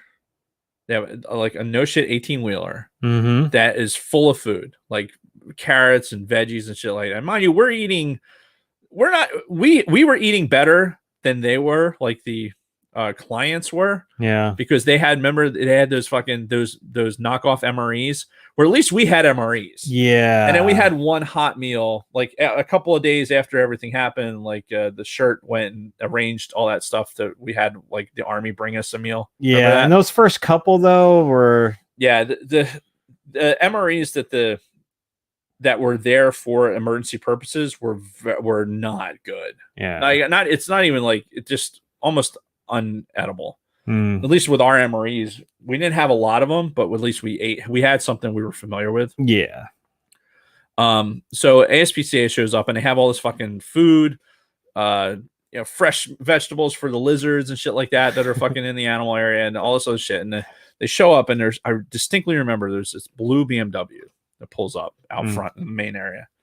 And this like blonde comes out and she's got like the ASPCA fucking uniform on, right? With like these pants and fucking, shirt says ASPCA on it. And she's obviously showered. Yeah. Like I'm standing there thinking like, I just washed my hair for the fucking 5th day in a row out of a fucking sink that won't barely drain, and taking a paper towel to my fucking balls to keep them clean. But this bitch rolls in with a fucking shower in a BMW. Okay. So I kind of knew it was not going to end well anyway. So what happens is they had workers that come in and relieve this vet. Like, hey, go home, take care of what you have to do. She leaves. They start fucking pulling animals, like taking pictures of the animals in the cages, like for their propaganda videos. Oh yeah, so you can play it to a Sarah McLachlan song. To the arms we watched this happen, angel. And like taking them outside. Now these animals were in various stages of how they were kept. Like, remember, I don't know if you remember the penguin. Remember the penguin? He had it like, dude, it was like Danny DeVito's penguin, and his son was like, it was him and his son, like their older son. He was a cab driver in New York. He said. It's this shit I remember about this. I'm drawing a blank. And his son had a Bluetooth that wasn't they had, but they had no phone. That I remember. Yes. Remember, they had the fucking paralyzed dog. Oh, remember their dog? They had this like fucking English bulldog or something that it was paralyzed. Back legs didn't work, so they would literally be going out for a drag, and you're just horrified at this, and you got these fucking assholes that are coming in and like, oh, this is going to be great fucking footage to get people to send us money over to fucking television because we're going to exploit these animals. So I know we had mentioned it through like our chain, but there really nothing came of it. It was the people inside, like the other volunteers that actually said something to the vet. They got hold of the vet. The vet came in and fucking kicked them out. Yeah, I do remember that. Yeah, all that should happen because those fuckers were going into that fucking shelter where we were doing our goddamn best to make sure that they were safe so that they can go back to their fucking lives. And then these shitbags fucking show up and decide they're going to fucking exploit it. Yeah. Fuck that organization. And, for the iota of good that they're allegedly doing, if you're going to do it by utilizing methods like that, fuck you. Because you know what? I've seen people do that to fucking humans that love our propaganda. Yeah. Where were you stooped to? Like, are you actually helping this animal like get to a better spot, or are you just exploiting it so you can fucking drive in your BMW? That was a bad idea. Whatever stupid asshole that fucking came up with that shit, that was a bad fucking idea to send that broad out there. But we talked for 2.5 hours, right? And only probably about a half hour has been about shelter stuff. Like literally, I got hours of material. We've got days of content here. Yeah. So I mean, ultimately, I think the biggest thing that you, the audience, can glean from this is, if there is some sort of a natural disaster in your area and the National Guard get called in, just know that they might be dealing with a lot more bullshit than you realize. Listen, yes, amplify that because the National Guardsmen that are on state activation orders do not necessarily get the full benefit of being like an active duty military person. That's true. They wear the uniform, they put themselves into danger, but they're not afforded the same things. And I'm just going to leave it at that for the purpose of this conversation. But they are going out there in trucks and putting themselves in flooded areas where you could at any moment get pulled out to something. You could run into an electric line. Shit's on fire. Yeah, they're doing the fucking maker's work out there. And we're not trained for any of this. As Dave and I were coming up in our military careers, nobody was like, okay, this is how you run an evacuation shelter. Here's a no. Here's a FEMA CBT. Take this. I don't think I even did that. Yeah, so, I know I did.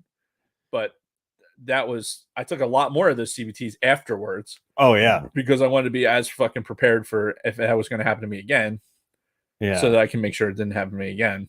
So, yeah, just know that, these people aren't trained specifically in this. Nope. It's kind of thrown in our laps and we have to do the best that we can with it. And I think we responded pretty well. Yeah. Overall. I mean, I will say I would give high marks for what we were able to do at that shelter. Because I know what's interesting about our story when it comes to the shelter, and I'm sure the shelter will come up again at some point. Something will trigger me and force me to talk about it.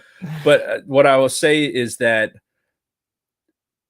talking to other people that were in other shelters and our experience was definitely unique. Yes. And so we had just the right mix of people, isolation, because the isolation was a big part of it. Yeah. Because even the people that were in Brick, which wasn't that far away from where we were in Wall, and yes, Brick and Wall are both cities in New Jersey. Yep. So, and not in a Pink Floyd song. They're legit places. Mm-hmm. Yeah, New Jersey is filled with like some super wow, that's a noun, and then you'll have some fucking Weehawken and these other Indian names. Like, wow, okay, it's the air portion particularly. Like you wear the moniker of a National Guardsman, but when you're thrust into that position without necessarily the training, you kind of rely on each other. Yeah. And I think that's really what pushed a lot of us, because a lot of those personalities that we're there with probably in other circumstances we don't necessarily work with as well. Sure. But given that situation and what we're in, and ultimately the goal was to fucking help these people, but then I will say that at some point the goal was to get the fuck out of there. Yeah. Because that's a part of it. There was no end game. No, there was no end game, and we had visions of fucking being stuck there for at least till the end of the month. Right, because a lot of these people, they didn't want to leave. No. Even though maybe they had been given the all clear to go home, they weren't going to leave voluntarily. So, yeah, that prospect was very real of us being there for an extended period of time until they could find another place to put these people. Yeah. And listen, there's some interesting things that happened. Mm-hmm. We'll save it for the book, though. Well, I'll say this one story. I haven't been paying attention to the comments, and I apologize. Do you remember Crazy Nancy? Oh yeah. Right. Do you remember the story she told about when she was a pilot? Oh yeah. We're talking about the captain of the Air Force? No. Different. Okay, different person. No, we're talking about the one who she was real demure, had the fucking a gray streak in her hair, kind of looked like Steven Tyler. Yeah. Well, is she the one that slept with Mick Jagger, or was that also the captain of the Air Force? No, captain of the Air Force. That's a completely different thing. Okay. I couldn't remember if that was two different people. I don't even want to start down that road because it would take way too long. No, but so Jason alluded to this. This individual was she was on a level of crazy which she lived on a different plane of existence. She did indeed. In fact, she validated that with her YouTube channel, which we can talk about maybe at the end of the show. But the after party, for those who stay in the YouTube stream. So she had told us a story that she was. She starts the story with, I was a pilot and I crashed in the Atlantic, and the only way I could survive was to have an affair with Mick Jagger. Oh, and we're like, well, do tell. Yeah. Please regale us of this fucking tale. And apparently, she said she was a pilot in a fucking plane crossing the Atlantic, and they crashed, and it was her and Mick Jagger, and they had to stay warm, so they went and they knocked uglies. and that's how she had sex with Mick Jagger. And we were there long enough when we heard this story. It was like, okay, we know who this person is. Yeah. There's not even an iota of truth to it. But the fact that like this for her, that was very real. Mhm. That was a very real part of her existence. But she was also the one who escaped and led our army brethren on a wild goose chase in the woods. Oh, right. Yeah. Escaped. Not that she was God. detained, but she was on some fairly significant medication. And yeah. And the standing rule was you weren't supposed to leave. Yeah. Period. Yeah. It's out through the door where we can make sure we were there to keep you safe. If you go wandering off into the woods, climb trees, fucking fences and shit like that, like she almost made it to fucking 95. Almost. Oh, she almost made it. But that's like, listen, if I'm ever going to plug the book, that is the plug for it. If you want to hear stories like that and even more, if you can believe it, there's even more, look forward to that. I can tell you right now that the progress in the book, it ebbs and it flows, right? Like right now, I'm thinking about the book, so I write more of it. I've got outline built for 3 chapters. Okay. And that's up to the point where we arrive. So it's good. It's a good start. Yeah, and the outlines are built. And I think one of the things that made me start getting back into this was listening to audiobooks. Yeah. Because listening to the spoken word, I'm like, you know what? If I write like these people are talking, then I can do this. Yeah. Like I don't have to. I was fairly rigid in how I was trying to write this book before, but if I just do a stream of consciousness thing, like we do here on the pod, or listening to somebody who's basically narrating an audiobook, then it seems more feasible. It seems like it's more doable because there's plenty of fucking content here. Like I can't even. Yeah. There's so much. And I'm so glad that I wrote it down because some of the things I even remember things now, like little add-ons to some of those key words, thinking about the captain of the Air Force and some of the fucking shenanigans with that and how many saves her fucking service dog had. Well, and she was also the one that said, I'll call Congress right now. I'll call because we need a water. Yeah. Like she said she was going to call Congress and the Culligan was going to show up with water. She had a cell phone. It's something that was once a cell phone. Yes. Yeah. It did not have a battery, yes. But she had a cell phone. And I do want to just kind of close it with this. I alluded to this before, but I think, this was a big building block to our long-term friendship, because we had flown together before, we were associates before, but I think this was probably one of the first times that we had this kind of a close-knit experience. So, had we not had this shelter experience between the two of us, maybe the podcasts wouldn't have manifested. So we're standing there having to come up with bullshit to entertain each other while we're going through all this nonsense. Yeah, because I'm sure a lot of our Star Wars fandom came out during that time. Obviously with the Angry Birds Star Wars that came out and everything else. So yeah, I think this was a very imperative step for us. And who knows? Something good that came out of the shelter. Yes, of the few things that did. So it'll be entertaining, and who knows, it might make me $1. Yeah. And with that, I think that will be the end of this episode. We've been going for a long time. 2:42 according to the StreamYard. Been recording for over 3 hours. Well, so yeah, that's good. Kathy's on her way home, so we're gonna go home and once we're done the after show, go home and eat some dinner, watch an episode of Mandalorian. Sweet. We're still on season 1, so it's still new for her. She hasn't even gotten to the cuteness yet. Yet. I mean, it's there, but it's not. It's about to get real. Well, have you gotten to the point where he gives the child to? I would like to see the baby. Yes. Okay, so you've gotten to that point. 3. Yeah. Okay. So and she had the appropriate she's not really going to leave him, is she? Yeah. Well, that's what everybody thought. They're like, what? He's just going to leave him there, and that's it? What the fuck is this show? Yeah.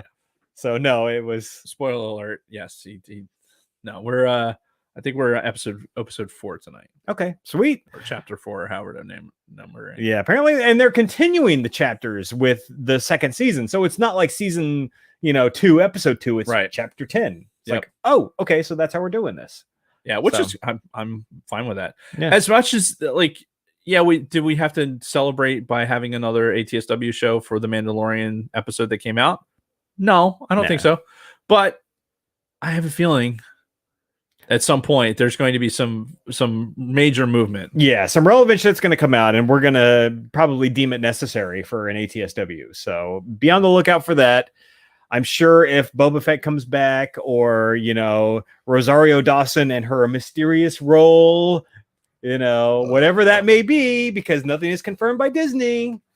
You know what? I'm not gonna say it. You know what? Fuck it. I will say it. Like, if she shows up as a fucking hologram, like in a message, and then that'll be it. That'd be disappointing. That'll be the whole thing. Like, Yeah. okay, she's in it technically. This representative of what's her, but we digress. Oh, no escape pod this week. No apparently. escape pod this week. That's a shame. Boom, boom, boom, boom, boom. Yeah, it happens. I mean, we've been there before, so We certainly feel- understand. follow, but you can subscribe to our friends at the Escape Pod. Yes, ATSW. you should. Not only you can, but you should. You should. subscribe You absolutely. You will. to this. You will escape. You You will will do it. After you subscribe to us on YouTube and Yep. give us 5-star reviews. Yep. Then you can go to our friends at the Escape Pod. Yep. Subscribe to them. Give them all the reviews. Yes. Give them all the love. You can give love to the Used and Abused podcast, Mm-hmm. since they're giving us love, and they're going to help me pimp my book once it comes out. So absolutely. Yep. Listen to Scott and Kim. You can find layman's terms on the Facebook. Mm-hmm. And I, again, would like to say, Keith, I won. And who else we got out there? Well, who am I forgetting? We talked about the escape pod. We talked about using abused. Talked Talked about about- layman's terms. Oh, Big Swede. Big Swede. Big Well, Swede's excellent adventure.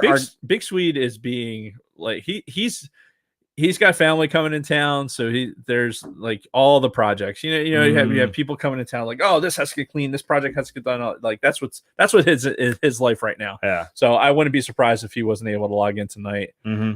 Oh, but you are going to take him his sunglasses, right? Did you? See I already those? grabbed them. Okay. Yep. I might see him on Saturday, so that will work itself out. All right. But yeah, Big Swede. Used and Abused maybe live tomorrow night with our NASCAR championship episode. What? Nice. If not live on Friday. So keep an ear to the ground for that. Did Kevin Harvick do well? I went to middle school and high school with him. I think you've said that before. That's crazy. Mm-hmm. Yeah, in fact, I just saw my little league picture I have with him. Like me and him playing little league baseball. Oh my God, that's so funny. Yeah. But do you follow like NASCAR at all? Not at all. Yeah. Every time there's like some big race, I'll just check to see who the winner was. And every time it was Kevin Harvick, I'm like, Hey, look at I that. used to know him. Yeah. So Maybe he should sponsor a podcast. potentially. Or you can go to podbelly.com. He'd and probably follow us. remember me, honestly. So, Yeah? yeah. Wonder why. We were like closer than associates, but I wouldn't call us like good friends. Okay. So I've got yearbooks where I've got like his signature and he's like fucking with me in it. And, Interesting. yeah. That's so funny. Yeah. So random sometimes. Mhm. So yeah, I think I got everybody. I said podbelly.com. So Yeah. we'll count that. Mm-hmm. Count that as a win. And then hopefully we'll get our El Yucateco sponsorship back if people subscribe to the fucking YouTube and subscribe to the Gen X POV audio podcast. Yes. Get us those downloads because we need it. We're still getting more downloads to our old All Things Star Wars feed than we are to our Gen X POV feed. So please. Please help us out with that. Yeah. At Gen X POV on all your major social media stuff. And that's it. That is it. I got to pee. Yep. And then we have no topic yet for next week, but I'm sure we'll come up with something because that's what we do. We came up with this topic on fucking Thursday. So And when he says we, he means him because it was all his idea, at least the Sandy part. And obviously we had to talk about the elections. Yeah, exactly. So, all right. Thank you everybody for listening. Tune in next week. Tune in to all of our friends. And remember, everything we told you today was true from a Gen X point of view. okay, now what do I click? All righty. I got to pee. Oh, God, my foot. You gonna make it? Oh, I forgot to fucking give Kate a shout out. Damn it.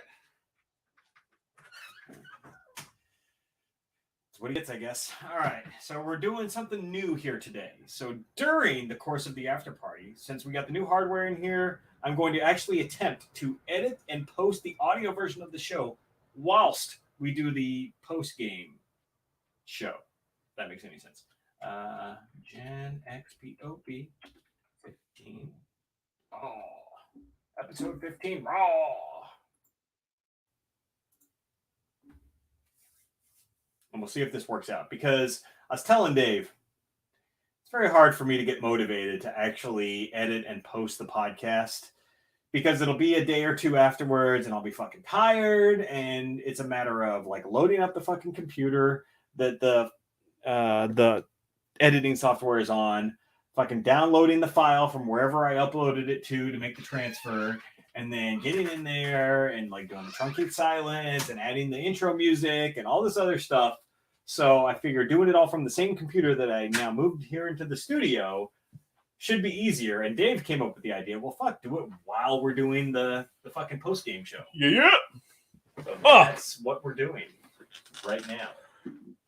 Mic's out. What? Oh, is it because I moved the mic away? Yeah. Yeah. It was over here. Sorry. The volume of your voice. Yeah. Oh, shit. Yeah. I outline stuff up to chapter 3. So, yeah. That'd be good. Yeah, I just need to put some of my time where I'm teleworking and just put it into like putting more data into the book. Yeah. Like I figured outline's going to be big, and then just start writing material based on the outline. And we got to go back and like pick the brains of some of the other people that were there, like Steve. Yeah. I completely forgot he was there until we started talking. I'm like, oh yeah, Steve was there. Yeah. Well, I've got comments in there about like some of the people that were in his side of the building. Yeah. Because that was the thing. He was in the opposite wing. Yep. Where there was all kinds of other crazy. Yeah, and he was in the breezeway too, so he got a lot of different experiences with people. The people shitting in the middle of the floor, changing the diapers because he was closest to the gymnasium. Yeah, well, because the gymnasium—that's where most of them slept in. Right. I didn't even talk about the fucking when we had the loony bin show up. Yeah, that took over our fucking where we were nesting, which kind of forced us to go. Yeah, remember we started in that one spot. Yeah, it was. Then they moved us across the hall, and then they were supposed to move us back somewhere else, and we're like, no, we're going. We basically told them we're going to go occupy this building. Yeah, this outbuilding, which improved our lives immensely. Well, yeah, because we had the showers and the shitters there, and showers.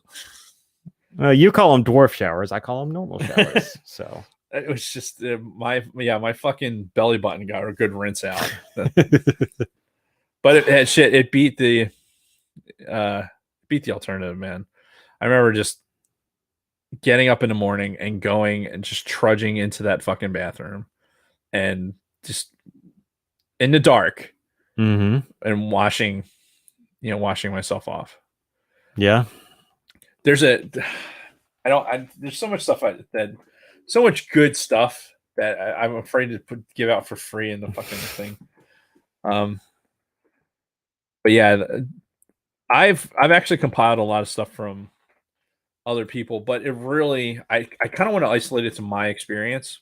So some ancillary stories that necessarily didn't happen in our wing, but we heard about or talked about at night, and I'll include that shit. But yeah.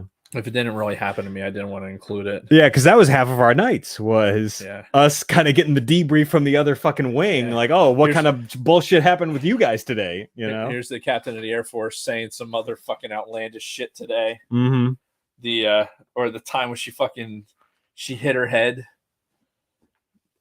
I forgot when you might have been gone when that happened, but she fucking. I don't remember this. She fucking hit her head. And the paramedics, you remember that we had the same two paramedics during our shift. Like their shift was on the same as ours. Yeah. And I do remember that. Oh, the panic attack girls. Well, yeah, that's oh my god. That's a whole other thing. The trio, the mom and the two daughters. Oh my god. The fucking wicked, the stepmother or the two fucking daughters. Yeah, that's a whole. That has a whole line. Don't worry about that. I've got that. Jesus Christ. But yeah, it's the captain at Air Force fucking clonks her head, and we're standing over on the main entrance where a little CQ area was. Remember, it had that little fucking office area where the radios would charge. Yep. And standing with the paramedics, and the paramedics are like, you know, she walks up, oh, you know, I hit my head. You know, I feel this way, that way, like not like telling us feeling woozy and shit like that. And the paramedics are looking at her like, you know what? You really should go lay down. You should just go lay down and, you know, just go ahead and sleep that off. All right. And in my brain, I'm like, isn't that like, you have a concussion? I don't think going to lay down is opposite of what you're supposed to do. I don't think going to lay down is the primary objective after that. But this one was a fucking trip, man. We have a lot of data points for the captain of the Air Force. Oh man, yeah, the fucking panic attack girls.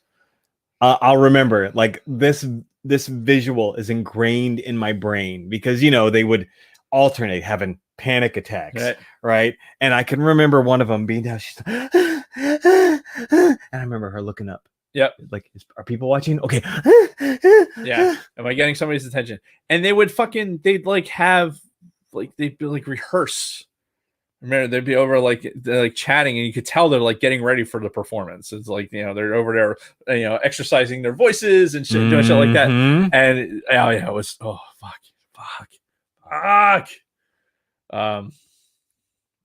Yeah, the story of Kitty. Remember Kitty? She's another older woman whose son refused to come pick her up. I do remember that. And that was Steve's neighbor. Yeah, I do remember hearing that one.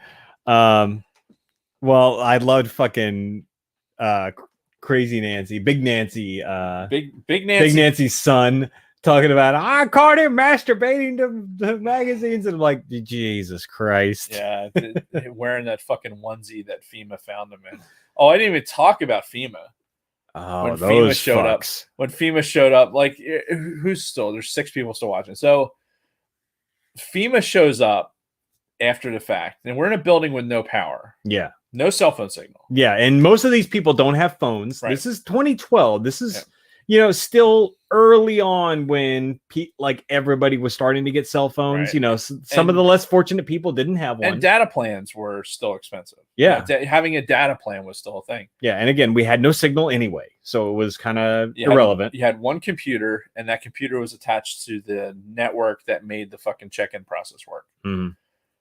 So FEMA rolls in, and they're in their fucking jackets, you know, they're in their FEMA jackets, and they're handing out pieces of paper and telling them to go to the website. Yeah. Go to the FEMA website and register. Yeah, so you can get your benefits or whatever. So you can do whatever. So, and there was also a phone number, but nobody had any phones. And we basically had to say, like, no, our phones are off limits. Like, and, you know, and unfortunately we were like, no, our phones don't work. Sorry. Yeah, our phones don't work either. And they didn't for where we were. Now we could go up and fucking make them work. But even still, that wasn't 100% solution. So FEMA comes in and gives these people a false sense of like, okay, there's an end to this by giving them a fucking website to go log into when you don't have computer access. We're in a building without power. Yeah. And this is their solution set. Oh, they did bring the, what was it? The shower trailer though? They did bring the shower trailer, which we couldn't use. Yeah, we weren't allowed to use it. But the refugees could. It was nice too.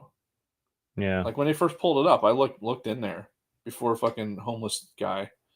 He was one of the first people to get the shower. And honestly, that dude wasn't one of the bad ones.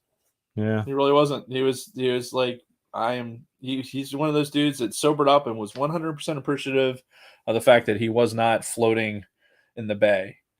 Yeah. But there was most of the other people could not say that for. Just yeah. Hence the reason for the book. Yeah. And if you're watching this right now and you say, you know, why is there so much? It's because fuck them. That's why. Yeah.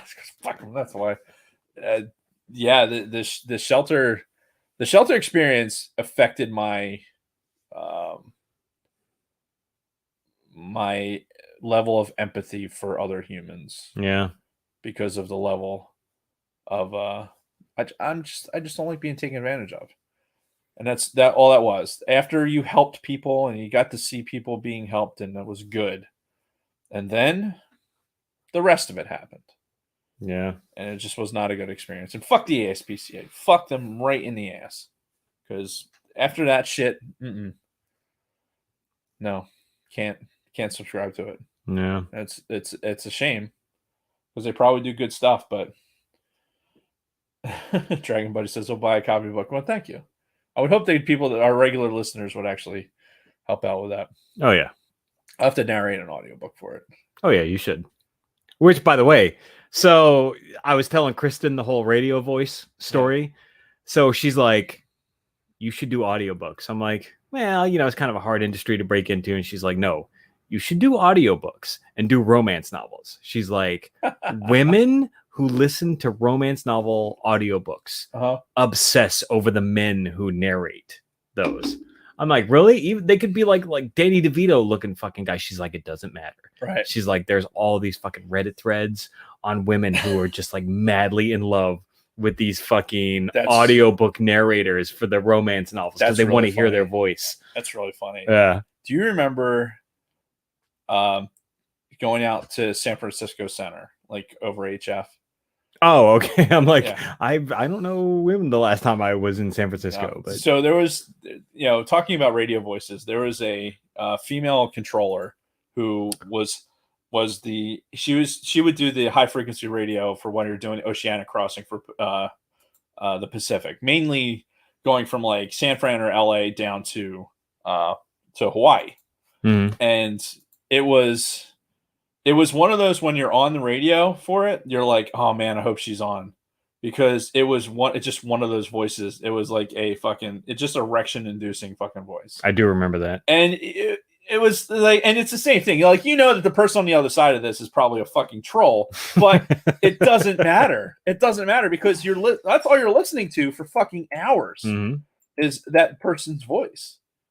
And having them call out fucking altitudes and shit like that. It's just, and there's something to be said about a sexy voice. I mean, obviously Jason's putting himself at that level.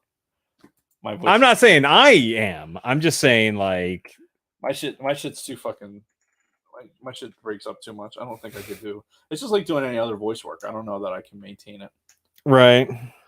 Especially post COVID because I gas out easy. Still? Yeah. Fuck. Yeah. Yeah. Sadly. I feel like I've completely moved on from like That's COVID. awesome. Like I don't feel any, after effects at this point. Yeah. For me, it's just my breathing. I also didn't have it as bad as you. I wonder if it's like chickenpox, where if you don't have it as bad, it lasts longer. Maybe. Or I mean, honestly, it could have something to do with the fact that I kind of forced myself to go into like this healthy lifestyle, because into July, I still felt like shit, but I'm like, no, I'm going to force myself to fucking work out. And even though I would gas out pretty quick, doing any kind of weightlifting, I forced myself to do it every single fucking day. So maybe that. No, it's valid. It helps to develop. You already had good cardio going into it, though. Yeah, which is definitely, I would imagine, useful for recovering. It's like any other muscle. But yeah, I can do stuff. Like I can go on a 10-mile bike ride right now and be fine. Yeah, and clearly, you do a lot of hiking, so yeah, it's like normal shit, like going upstairs, doing a lot of talking. Like I get, and that's what did it for me. Like in the immediate aftermath of COVID, it was talking too long, fucking walking across the house. I'd be just completely fucking gassed and out of breath. Yeah, it's crazy. It's crazy what we don't know about this shit. Yeah, they're still figuring the shit out. I want the audiobook. Too bad you don't have anywhere to record it at.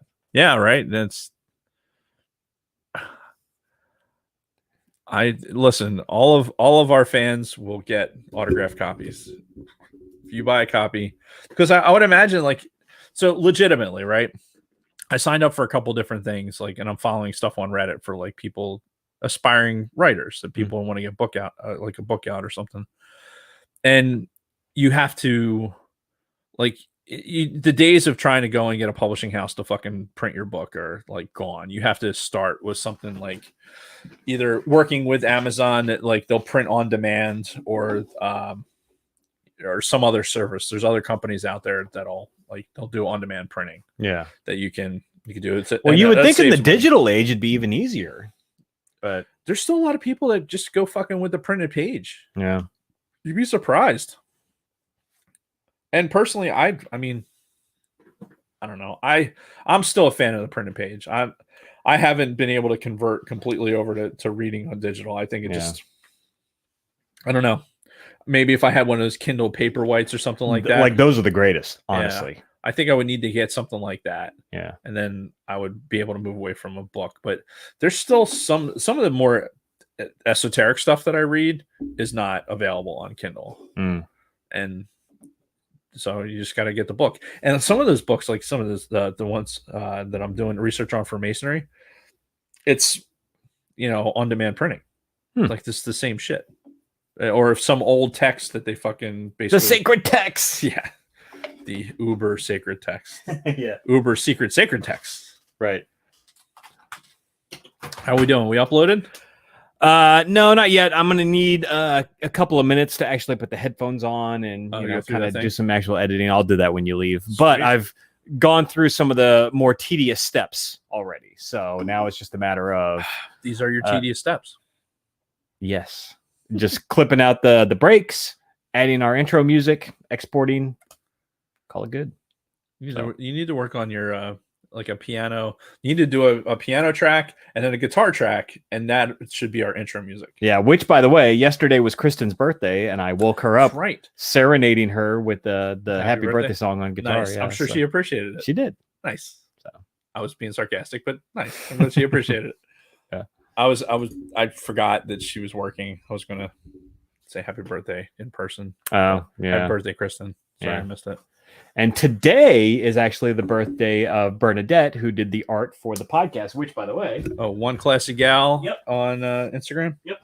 Which, by the way, we have the original here in the studio. So for anybody who's actually still in, this is her original hand-drawn logo. Watercolor. Yeah, we need a frame for that. Yeah, I was just telling Kristen that we need to frame this thing because this is the original. Is that a standard 8.5 by 11 or? I have no fucking idea. Do we have a piece of paper? Like a regular piece of paper? You're asking me a lot of questions. If it's document size, I have a frame that I can do. I don't see anything over here. Shit. Yeah, I don't know. But anyway, she did a great job. Then. So today is her birthday. So if you want to reach out to a stranger on that might work. Yeah. Put it in front of my tie bomber. Oh fuck, that's the other thing I forgot. I'll have to make a note of that. For my Uncle Bob and his toy. That's up for Toy of the Year. That's right. Damn it. I need to put that in the notes. For the 6 of you that are still watching. Yeah, you gotta put it in the teleprompter. Otherwise we may not read it. Yeah, exactly. It's gotta get in the notes. I couldn't even tell you the appropriate link, but there's for Toy of the Year. I think it's like toyoftheyear.com. I think it's something or like toyaaward.com. I don't know. Anyway, it's on there and there's different divisions. If you go into the STEM division of toys, you'll see there's it's like a flower growing toy. Mm-hmm. Like it's like his kit that you do. And my Uncle Bob designed that. Nice. And the dude's got dozens of patents for toy designs. Yeah. He works for Crayola. He's like he designs all these toys and they go out and they're out there legitimately. It's fun. It's fun to go into like his house because you see like apparently when you get a patent you get like a bronze copy of the patent. So he's got like all these patents like on the wall. Sweet. And then he's got on the shelves he's got the toys that he's made. Is this the same guy who met John Williams on a subway? Yes. Yeah. Uncle Bob's he's one of the good ones. Yeah, fascinating story. But yeah, he's got a toy up for Toy of the Year. So if you listen to all that and you have access to Google, see if you can get there. I will try and come up with something for the show note for next week to be able to drive people because I think you can vote up until December. I think. Okay. So plenty of time for me to forget it again. Yeah. All right. Well, I think this is where we should close it out because I actually still have to go eat, and Dave has to go watch some Mandalorian with his lovely wife Kathy. That's right. Yes, I do. So And also eat. And thank you everybody for sticking around. I see we still have Kay Olson hanging out. We still have Scott. I thought I saw Dragon Buddy somewhere in there. Solsky.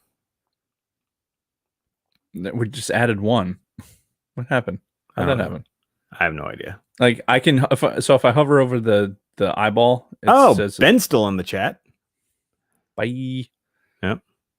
All right, we're out. Yeah. Thanks though. Cheers. Talk to you next week. Click the thing. All right, hold on. Going in broadcast. What do I click?